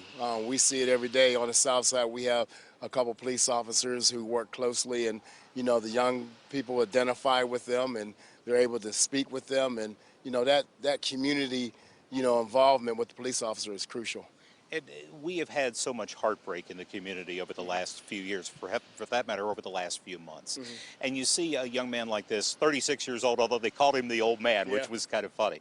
But you see a man like this who's out there willing to get involved in the community and willing to make a difference. How many Calvin Halls is it going to take before we turn this violent streak around? Well, it always takes Calvin Hall's sacrifices in order for the community to be better. And I tell you, it has to start generationally. We have to start with the little young kids, coming up and be involved in their lives. And as we do that, we can turn it around for sure. Pastor, thanks for sticking around and talking to me for a second. No problem. I thank you. You have a good afternoon. Sorry it's under these circumstances that we meet. Absolutely. But certainly it came through and through, as we have all said, how much Calvin Hall cared about the community. And as we watched down, we saw a few of the police cars starting to move. And Ken and Lisa, I would imagine on your vantage point on the opposite corner from where I am, you can see a little better what's going on. Indeed, John, movement is underway, and we want to check in a little bit up the procession route from where we are here in Oakland with Ross Kdka-Tv. Ross, I believe you're in Shadyside? We are actually 5th Avenue, Murray Hill Avenue, right by the 3rd Presbyterian Church in Shadyside, and we're watching this long procession of police vehicles. It was, of course, as we've seen over these last few years, when we've had to bury peace officers in the city and the surrounding area, a vanguard of motorcycle police officers leading the way, followed by the fallen officer's patrol unit, his family, then his hearse, and now you see the remaining procession of primarily Pittsburgh police vehicles, some civilian vehicles intermixed, and as far as I can see all the way down 5th, more and more red, blue, and white lights flashing as this procession continues to move through the city. There is a small group of people standing on the sides of the roads watching this, for lack of a better word, sad parade, because we know what this is all about. We've seen it so many times here in western Pennsylvania. Ross, I know, many people do know, but for those who don't, you served in the United States Marine Corps proudly, and I salute you for that, always have. But I want to ask you about there is a military nature to some of what's happening today. There's the sense that those who go into danger together and who have each other's back, they go to extraordinary lengths to honor lives that are lost. And I wonder if there are some themes and some messages being expressed today that remind you of your time with the military. Oh, absolutely. This is a brotherhood and a sisterhood, police, peace officers.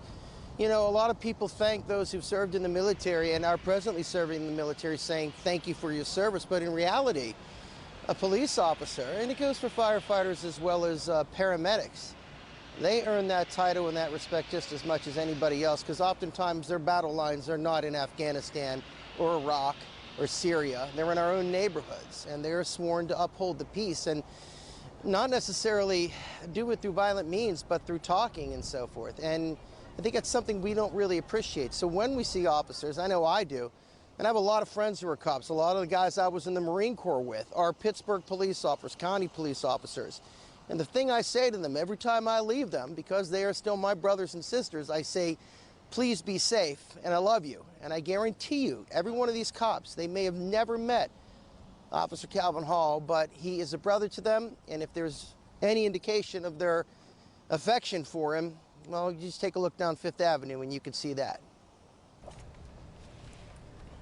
All right, Ross and Ken and Lisa and John, unfortunately, we are going to break away from this particular ceremony where we're honoring a fallen police officer because, unfortunately, we have another police-involved shooting.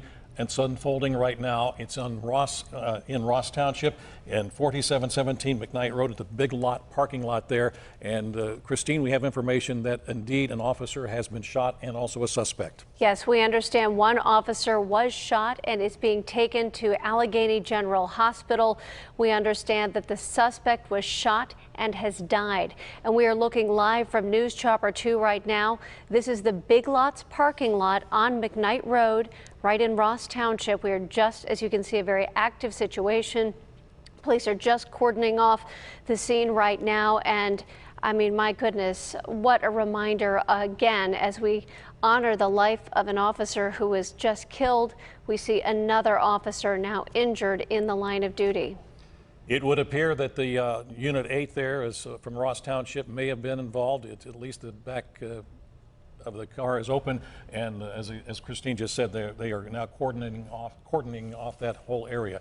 What we know is very little, except that indeed an officer-involved shooting at the Big Lots store on McKnight Road in the 4700 block of McKnight Road. We do know that a police officer was shot and wounded, is on his way to AGH. Also that the suspect, and we don't know what the suspect, why there was a suspect, what may have happened, unfolded prior to this, but the suspect apparently was shot and killed by the police officer. And if you don't know McKnight Road well, this is closer to Babcock Boulevard, more the lower end of McKnight Road, fairly close to the municipal building. Again, this is a live look from News Chopper 2 as we break away from the procession that is going from the Soldiers and Sailors Memorial Hall, where we just celebrated the funeral of Officer Calvin Hall, and going to the burial. Right in the middle of that, we now have another officer shot and wounded on his way to on his or her way to Allegheny General Hospital. Again, why there was a confrontation between this police officer and what is termed a suspect, we do not know at this moment, only that it took place inside the parking lot outside the Big Lots store on McKnight Road. Again, an officer shot and wounded, apparently shot twice. He was taken to AGH. He is there now probably, and at this point we also know that whoever the suspect was, for whatever reason, was shot and killed. We presume by this police officer, but we do not know that for sure. But we do know that at least one person is dead, a suspect as they're describing in this case, and a police officer who was shot and wounded. And just one more reminder of the dangers of being a police officer, as we saw and are celebrating the life of an officer who was killed just a week ago. We now have another officer injured in Ross Township happening right now. Police are clearly on the scene investigating. We have a news reporter, Pam Serrano, who is on the scene as well and working to gather more information as to exactly what happened here, and hopefully we will learn the condition of the officer, who we understand was shot 2 times and is on the way to AGH. And I should back off by saying it was a Ross Township police officer. We do not know that for sure yet, because there are a lot of different municipalities that can converge on McKnight Road.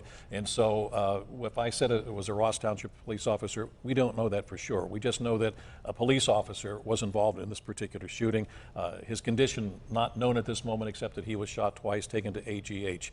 Again, as Kristine points out, it's just really sad that this is happening on the same day that we have this funeral taking place and the burial of Officer Calvin Hall, who was shot back on July the 14th and died 3 days later. He was shot in the back in an attempt to try to make peace on the street between an argument going on between people.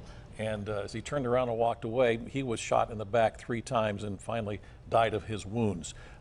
This case is just starting to unfold. Live pictures, Kristine says, from News Chopper 2 over the parking lot at the Big Lot store in the 4700 block of McKnight Road. And again, we are still trying to gather more information. As you can see, this is a developing scene. We have News Chopper 2 looking at police standing there, obviously working on the scene. We understand the suspect was shot and has died, and that the officer who was shot twice is at Allegheny General Hospital or on the way right now. We don't know that person's condition. Of course, we're working to learn that as well. I can only imagine that many of these officers who are in their vehicles on their way to the burial right now very well may be learning of this as well. You're probably hearing it over their scanners as well as to what's going on in Ross Township, and no doubt Ross Township is represented in the funeral procession today. But again, we don't know that it was a Ross Township police officer who was involved in this particular shooting. All we do know is that a police officer and a suspect. The funeral procession has to be pretty close to getting toward Homewood Cemetery at this point. At this moment, I think we should probably break away from this coverage because we don't have a lot more to tell you. As soon as we do learn more, we of course will let you know about that. But the other major story of the day, of course, is the funeral for Officer Calvin Hall. Yeah, Ken Rice has been out at the scene of Soldiers and Sailors Memorial Hall, where we've been watching this procession go, and Ross Gadati is also along the route, a 2.5-mile route from Soldiers and Sailors over to Homewood Cemetery, where we will have access to see the burial as we honor Officer Calvin Hall. Ken and Lisa Washington.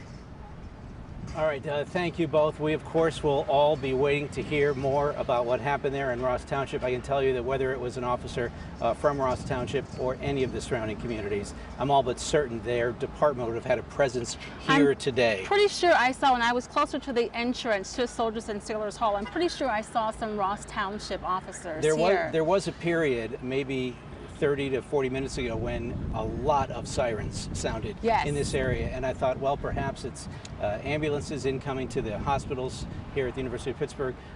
Perhaps those sirens were part of the response to what happened there in Ross Township. We don't know.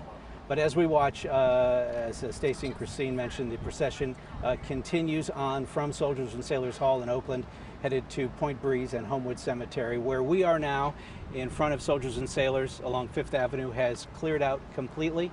There were Port Authority buses here that had transported officers from Zone 1. They have departed. There were another set of buses that brought officers from the City Police Training Academy here. They have now gone back. So the scene in Oakland has quieted. Things will slowly be getting back to normal here, but the attention shifts now to this ongoing procession that is headed toward Homewood Cemetery. And you have to wonder, at what point will the family members, will the other members of law enforcement be finding out about this other incident? You can only imagine the added pain and grief and the reminder of how dangerous these jobs are and how thankful we all are to the men and women who take them on and who protect us from places we run from. Absolutely. We heard that said during this service today, and Ross Gadati is still in Shadyside as that procession makes its way onto Penn Avenue.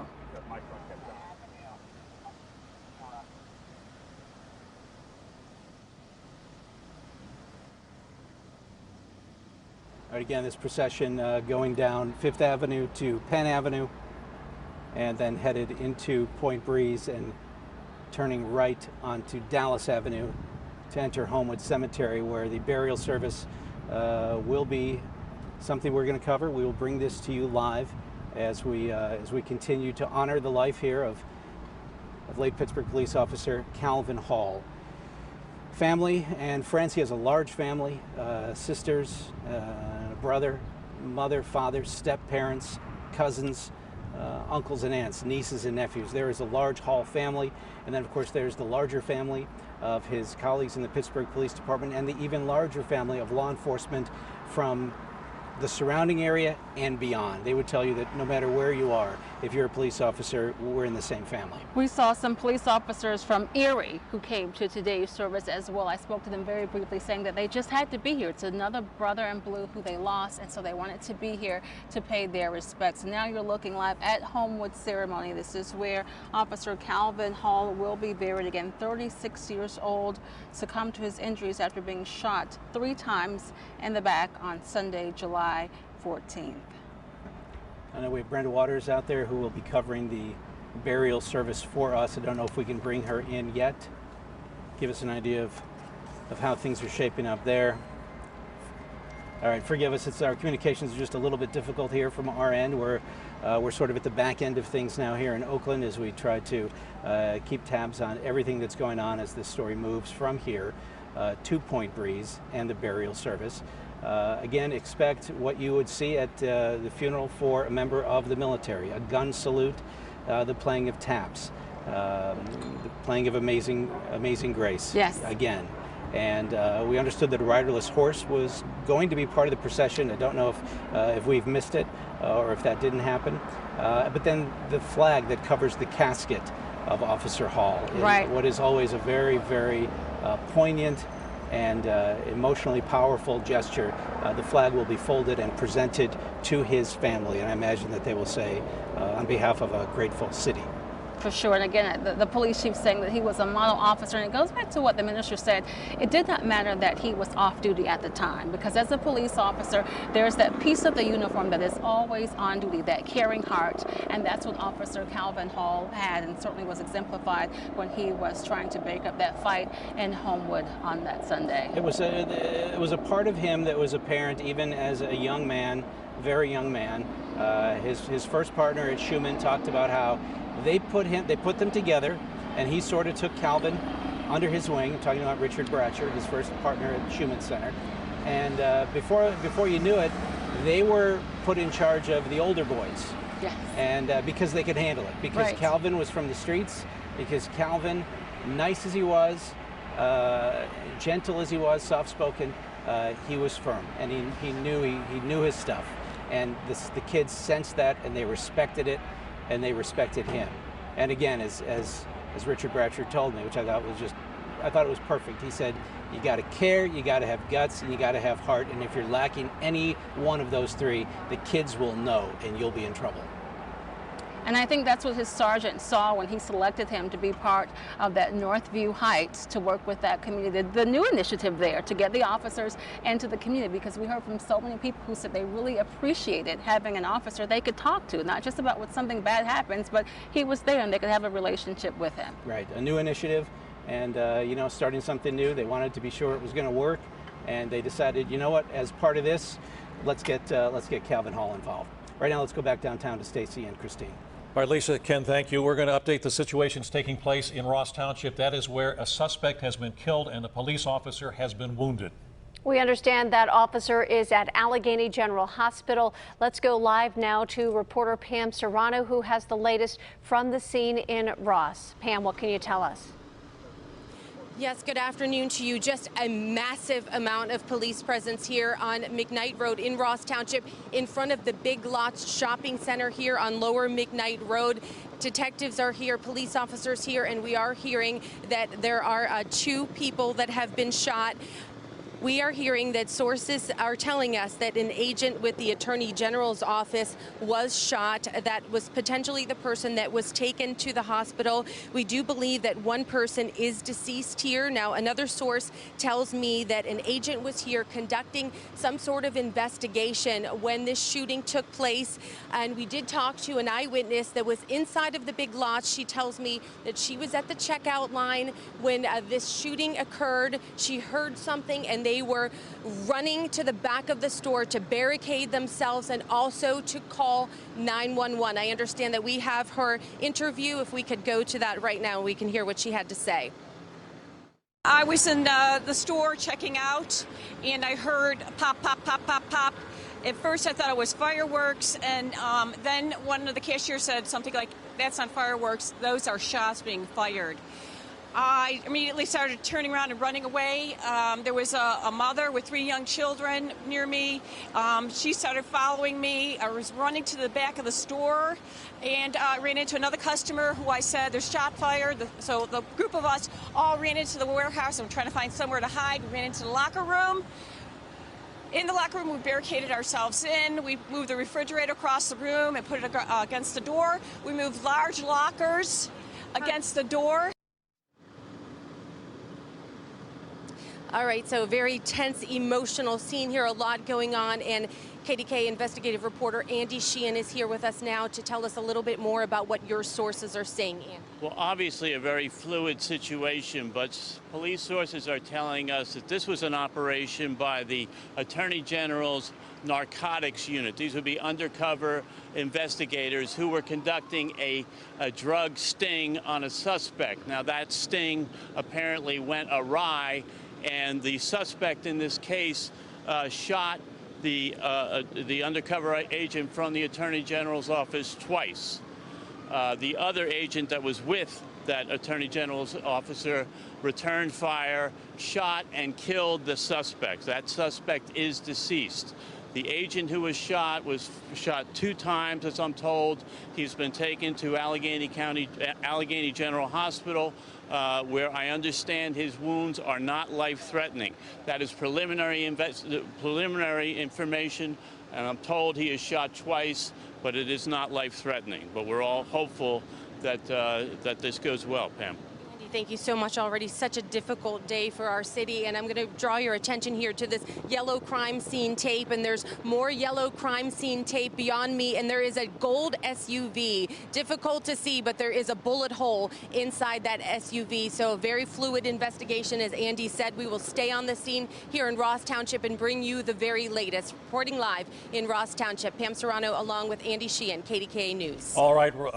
Pam, thank you. Andy, also thank you. Again, recapping very quickly there, an agent for the Attorney General's office in the Narcotics Division, undercover agent, was shot and wounded, hit twice. A suspect who apparently fired the shots was shot and killed by another Attorney General's agent who was with the one who was shot and wounded. And at this moment, that's about all we know, that except it was an undercover sting operation.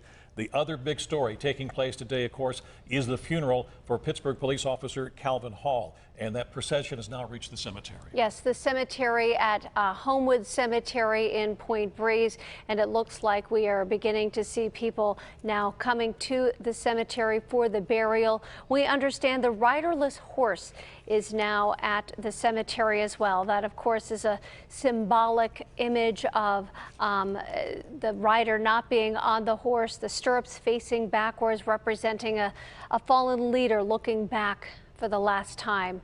And we understand that that is part of this tradition at the burial for a fallen officer and sometimes fallen military as well. The family has not obviously taken a seat yet, but they are all arriving now. And of course, this procession has been going about 2.5 miles from soldiers and sailors with those hundreds of police officers behind them. It is indeed a very long procession. We have Brenda Waters standing by at the Homewood Cemetery. And Brenda, tell us what you can see now. Hi, Stacy. About 1:50, the procession arrived here at the Homewood Cemetery. The funeral car is here with the body of Officer Hall. And as you mentioned earlier, the rider is here without the horse is here without the rider, with the stirrups facing backwards. They have bringing out some of the flowers from the flower car. The family has not yet been seated. You see those seats are there for the family to be seated here. And the Pittsburgh police officers a little while ago were practicing carrying the casket over to where Officer Hall will be buried today. This has been a long day for the family. They're celebrating his life and not his death, and what a life it was. If you listen to those speakers at the funeral today, he was a tremendous person. 36 years old, is absolutely too soon to be gone. And the father song, "I Loved You Before." He talked about his son, doing what he did best in the community, loving the community. And for one moment, one person in that community turned on him. He said that all he tried to do was to help a friend, and even though it would be the end. That's part of the song that he wrote for his son when he was born, and finished it right after he was shot and killed. Again, we're here at Homewood Cemetery. They're organizing here and moving around. Funeral director walking over to make sure everything's in place. Robert Waters here from Waters Funeral Home here in McKeesport. Tons of officers here from across the country. State Police sent some 200 troopers here for this service. Although he was not on duty, he was still an officer, and in the minds of many, an officer is always on duty. He was in Homewood Sunday a week ago, trying to break up a fight, doing what he did best in the community. And as the chief of police said, that he was a model officer, and model to the very end when he was shot in Homewood. Now, he worked out of the Northview Heights Command Center there because, according to his boss, he was placed there because he was great with the community. His ability to relate to people, and he was just taken away just too soon at 36 years old. Here comes the family now, going over to the seats that have been set aside for him. His mother, his father, his fiance, escorted by Pittsburgh police officers here. Very sad day. Too soon for a 36-year-old officer to be taken away. But they are celebrating the life of Officer Hall today as well. Although they're in mourning, they're very sad, but he had a wonderful life, and that is in celebration here today. Color Guard is standing at attention. There will be a 21-gun salute a little bit later on, and a state police helicopter flyover. Kristine, Stacy, back to you. All right, Brenda, thank you. We're going to go back over also to Ken and Lisa. And Ken, the thing about this is that by my count, if I'm correct, this is the 87th Pittsburgh police officer to die while on duty, or they say he was off duty, but now we're being told that basically a police officer is always on duty. And it was just, Kristine, about less than 2 years ago that we had another one of these services, and that was, of course, for Patrolman Brian David Shaw in New Kensington. Unfortunately, we just keep having too many of these. Now we find out there's been another police shooting involved in Ross Township. We're going to keep you updated on that, but one police officer shot and wounded this afternoon, and a suspect dead. The police officer works for the Pennsylvania Attorney General's office. Right, an undercover sting just shot twice at Allegheny General Hospital. Just a reminder again of the danger of the job, no matter whether you're on duty like he was or whether you're off duty and trying to make peace, help a family member who is in a tough situation, as we understand that Officer Hall was. The burial is just about to begin. As we see, the family was just getting seated, and we know that now the long procession of officers will file in, and once that happens, of course, we will bring you the burial live. We expect it to be a traditional and beautiful burial ceremony that you would expect for a fallen officer, with a flyover, and we saw a glimpse of the riderless horse and the 21-gun salute, a small religious ceremony and bagpipes as well, and it looks like the family is all seated now. Ken, I'm going to go back to you. You brought up what is always a very poignant moment, and that is when they fold the American flag and present it to, in this case, it might be the mother, it might be the fiance, but I've been through that with my father when he passed away in a military funeral. It is quite moving. It is. You really can't describe it. I agree with you. It's been part of my family as well. And it is just an extremely poignant, very emotionally moving moment. You know, as you guys mentioned, we have covered far too many police officer funerals.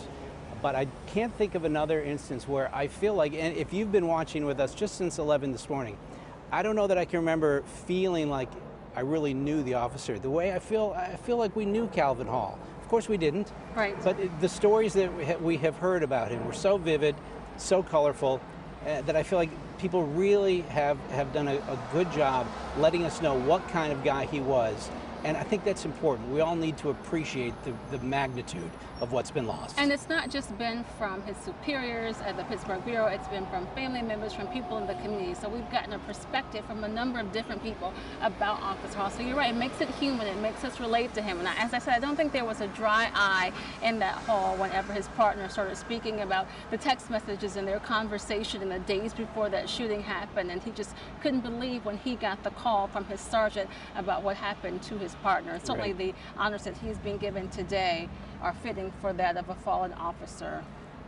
Again, you're looking live at Homewood Cemetery, where Officer Calvin Hall is about to be laid to rest with some additional honors and ceremonies as a tribute to the life that he led and the fine work that he did as a Pittsburgh police officer. With a background in law enforcement, working for both Point Park University and the Braddock Police Department, working for Schumann Detention Center, working for UPMC McKeesport Hospital, going to the academy at IUP. We got a sense of him today, as you said, Lisa, not just from his superiors, but especially from his partner, Reggie Island. He was a guy who could take a joke. He didn't mind his partner ribbing him a little bit, tell him when he made a mistake. He said they had that kind of relationship where they could tell each other when they were wrong, and they respected each other enough that it wasn't a problem. They appreciated it. I mean, a true partnership, if not a brotherhood. So it's been quite beautiful, I think, for all of us who've been just witnessing this today, hearing about Calvin Hall, the love that surrounds him, and the incredible bond that exists between police officers from here and from afar who have come to salute their fallen brother here in Pittsburgh. And we certainly know that he will not be forgotten. As you heard the police chief say, that the family will be welcomed into their family of blue, the men and women who serve the Pittsburgh Bureau, and the greater family of all those officers who serve not only in Pittsburgh, but in Western Pennsylvania and beyond. We saw that with the number of officers who attended today's ceremony just to pay their respects to Officer Calvin Hall. And looking live now out at the Homewood Cemetery, you can see those who have gathered for this final graveside service and the honors that Officer Hall will receive. Let's go back to Brenda Waters at the cemetery. Brenda. You know, guys, we cover a lot of funerals, and often we're allowed inside the church or the facility, but very seldom, I can count on one hand, when we are actually allowed to come to the cemetery, and that speaks volumes about the family of Officer Hall and Officer Hall's character himself. Someone said earlier he's probably smiling down on how he's being honored today. The service here is about to get underway. The family is seated. They're sitting by the area where Officer Hall will be buried. Other family members are standing around the immediate family. The color guard is standing at attention. More officers are coming to say their final farewells to this officer who was indeed a community officer. Indeed, the Chief Schubert, called him a model officer, and apparently He was also a model person. When you look at the number of people who are coming out, the folks who just come up to you to just say they're sorry, and people who are just going over to police officers in general, telling them to be safe and that they appreciate what they are doing. This service is about to get underway.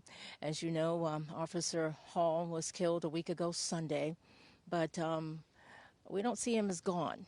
We see him as living on. His family is celebrating his life today as they prepare to bury him. This is the final chapter of his life, but his memory lives on.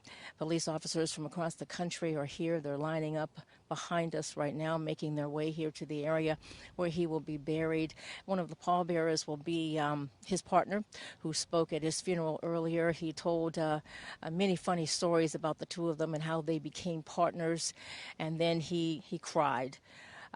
Very moving ceremony indeed. It was very sad, it was moving, but yet we are celebrating such a wonderful life. 36 years old, too soon indeed to leave us, but that is what happened. And he was in the community doing what he does best, trying to break up a fight. And in that, he was shot several times, but still, he was that community officer even until the end. As you can see, the police are still lining up. So many here, so many here.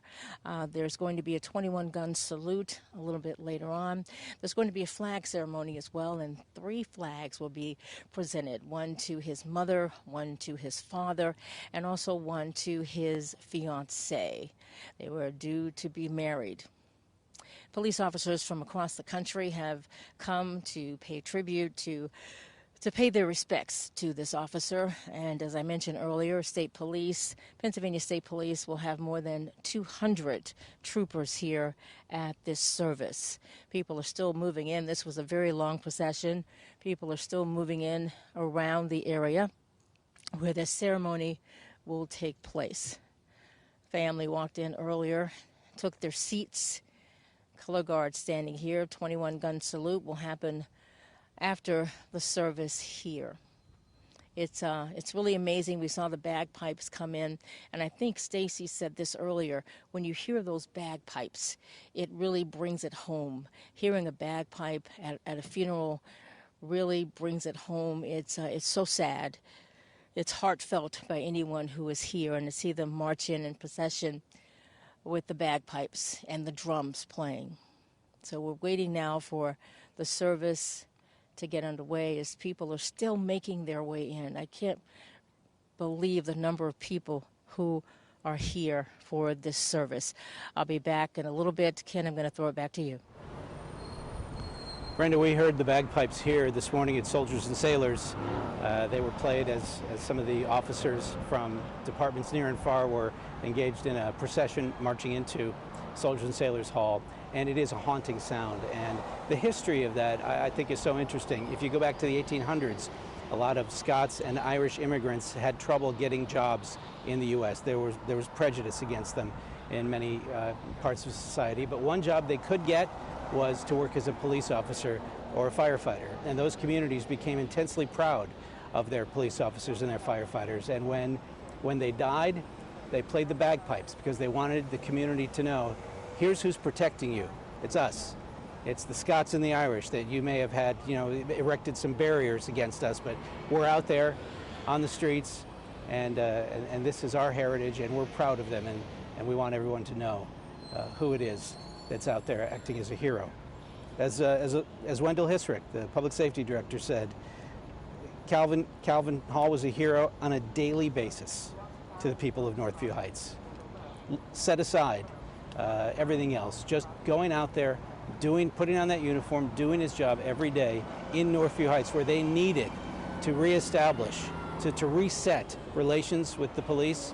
And here you have Calvin Hall going out there and truly making an impact.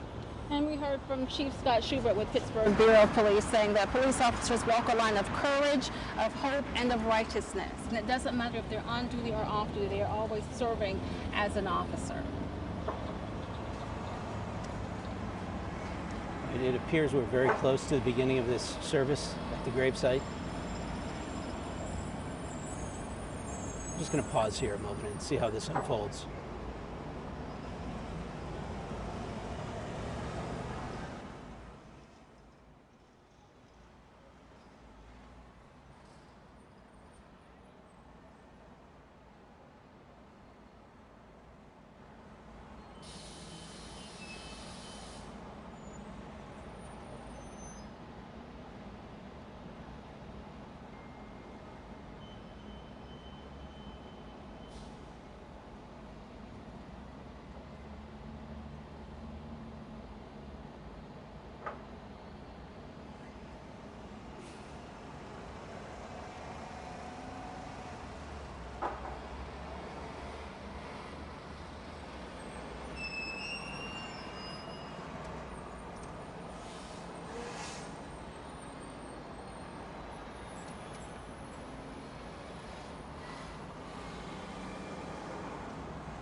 And if you're just joining us, we have been celebrating the life of Officer Calvin Hall, Pittsburgh police officer.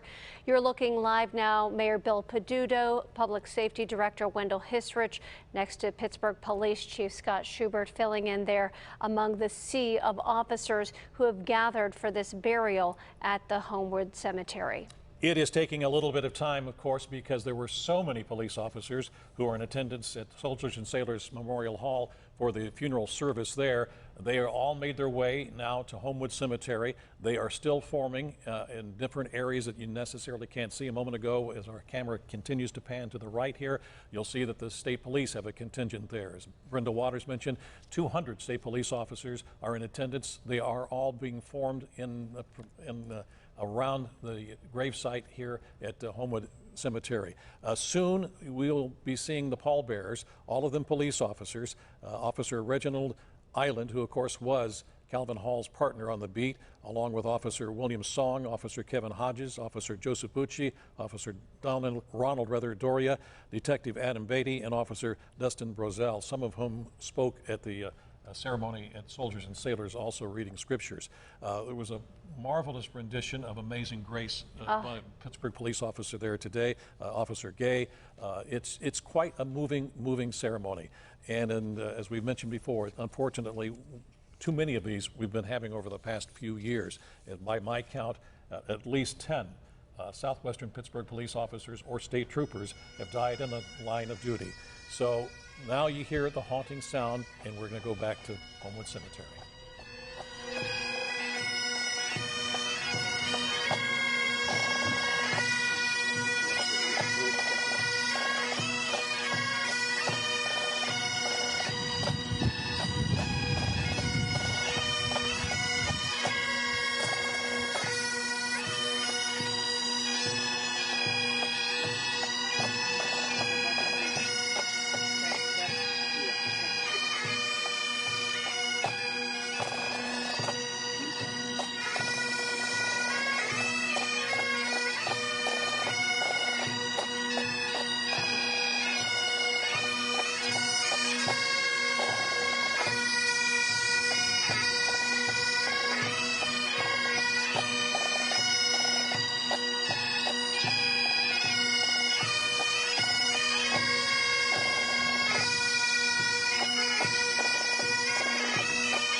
start the service.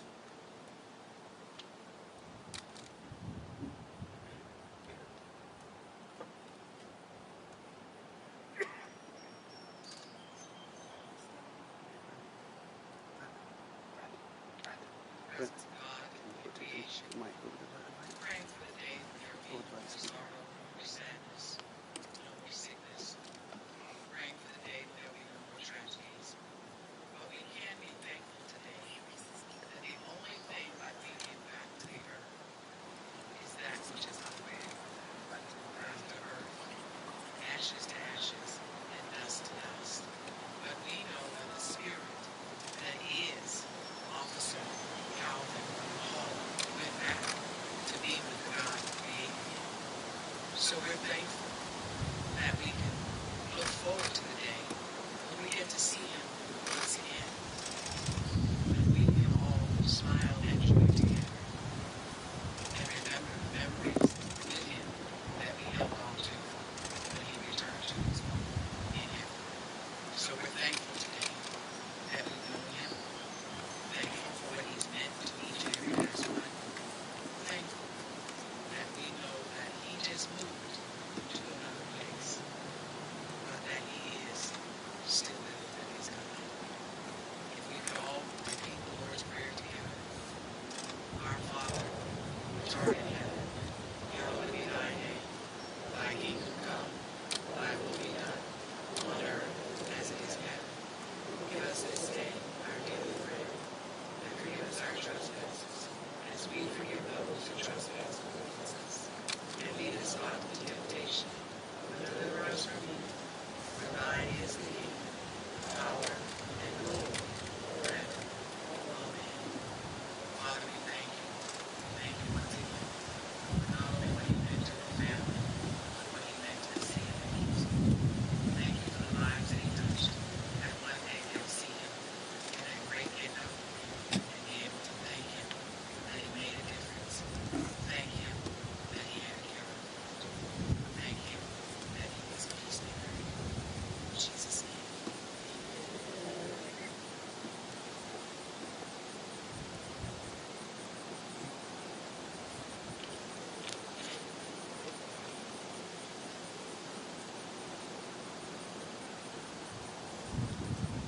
Detail! Attention!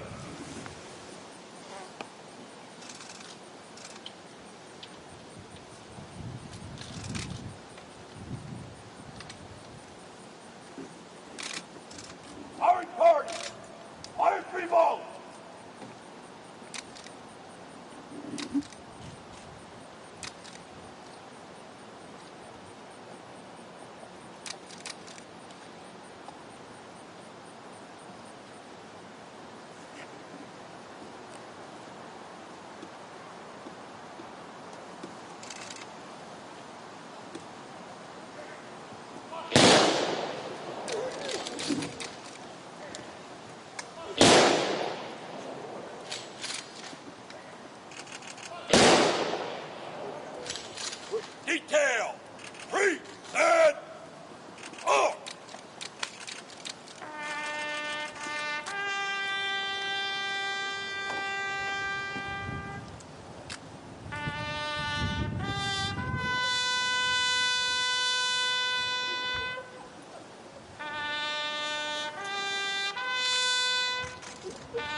Detail!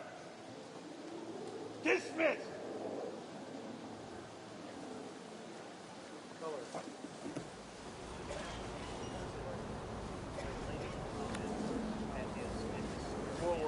And there you can see the flags being presented to the family of Officer Calvin Hall. We were wondering if maybe his mother or his fiance who would get the flag, but you can see 3 flags given to the mother, the father, and the fiance of the officer.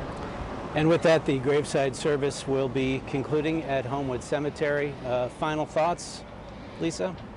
You know, it's a day that you don't see one like this often in Pittsburgh, but what a way for the officers to remember their fallen brother. We know that he will not be forgotten because truly Officer Calvin Hall made a difference. He was, as they said today, one of the good ones. His memory will live on. All right, let's send it back to the studio to Stacy and Kristine.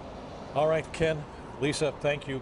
Just a very quick update for you that there's also a police officer involved shooting, and it involves an agent for the Attorney General's office, and what we're told is an undercover sting operation. That agent has been wounded. He's now at AGH, and the suspect has been shot and killed. We'll have more on that coming up on our afternoon newscasts. Of course, it's one more reminder of the dangers that all police officers face. And of course, Officer Calvin Hall gave the ultimate, his life, and we thank him for his service today. And that concludes our live coverage of the funeral for Pittsburgh police officer Calvin Hall. And we'll have more coverage coming up in our afternoon and evening newscasts. And you can also get an update anytime, of course, at Kdka.com. We now return you to regular programming.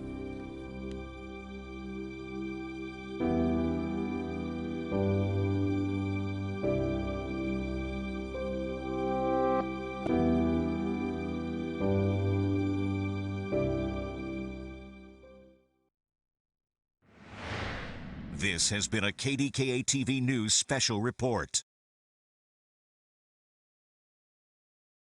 And now we have this great movie and great piece of art when they see us. That's what everybody needs to see. That's right. That's amazing. I feel like I believe in men.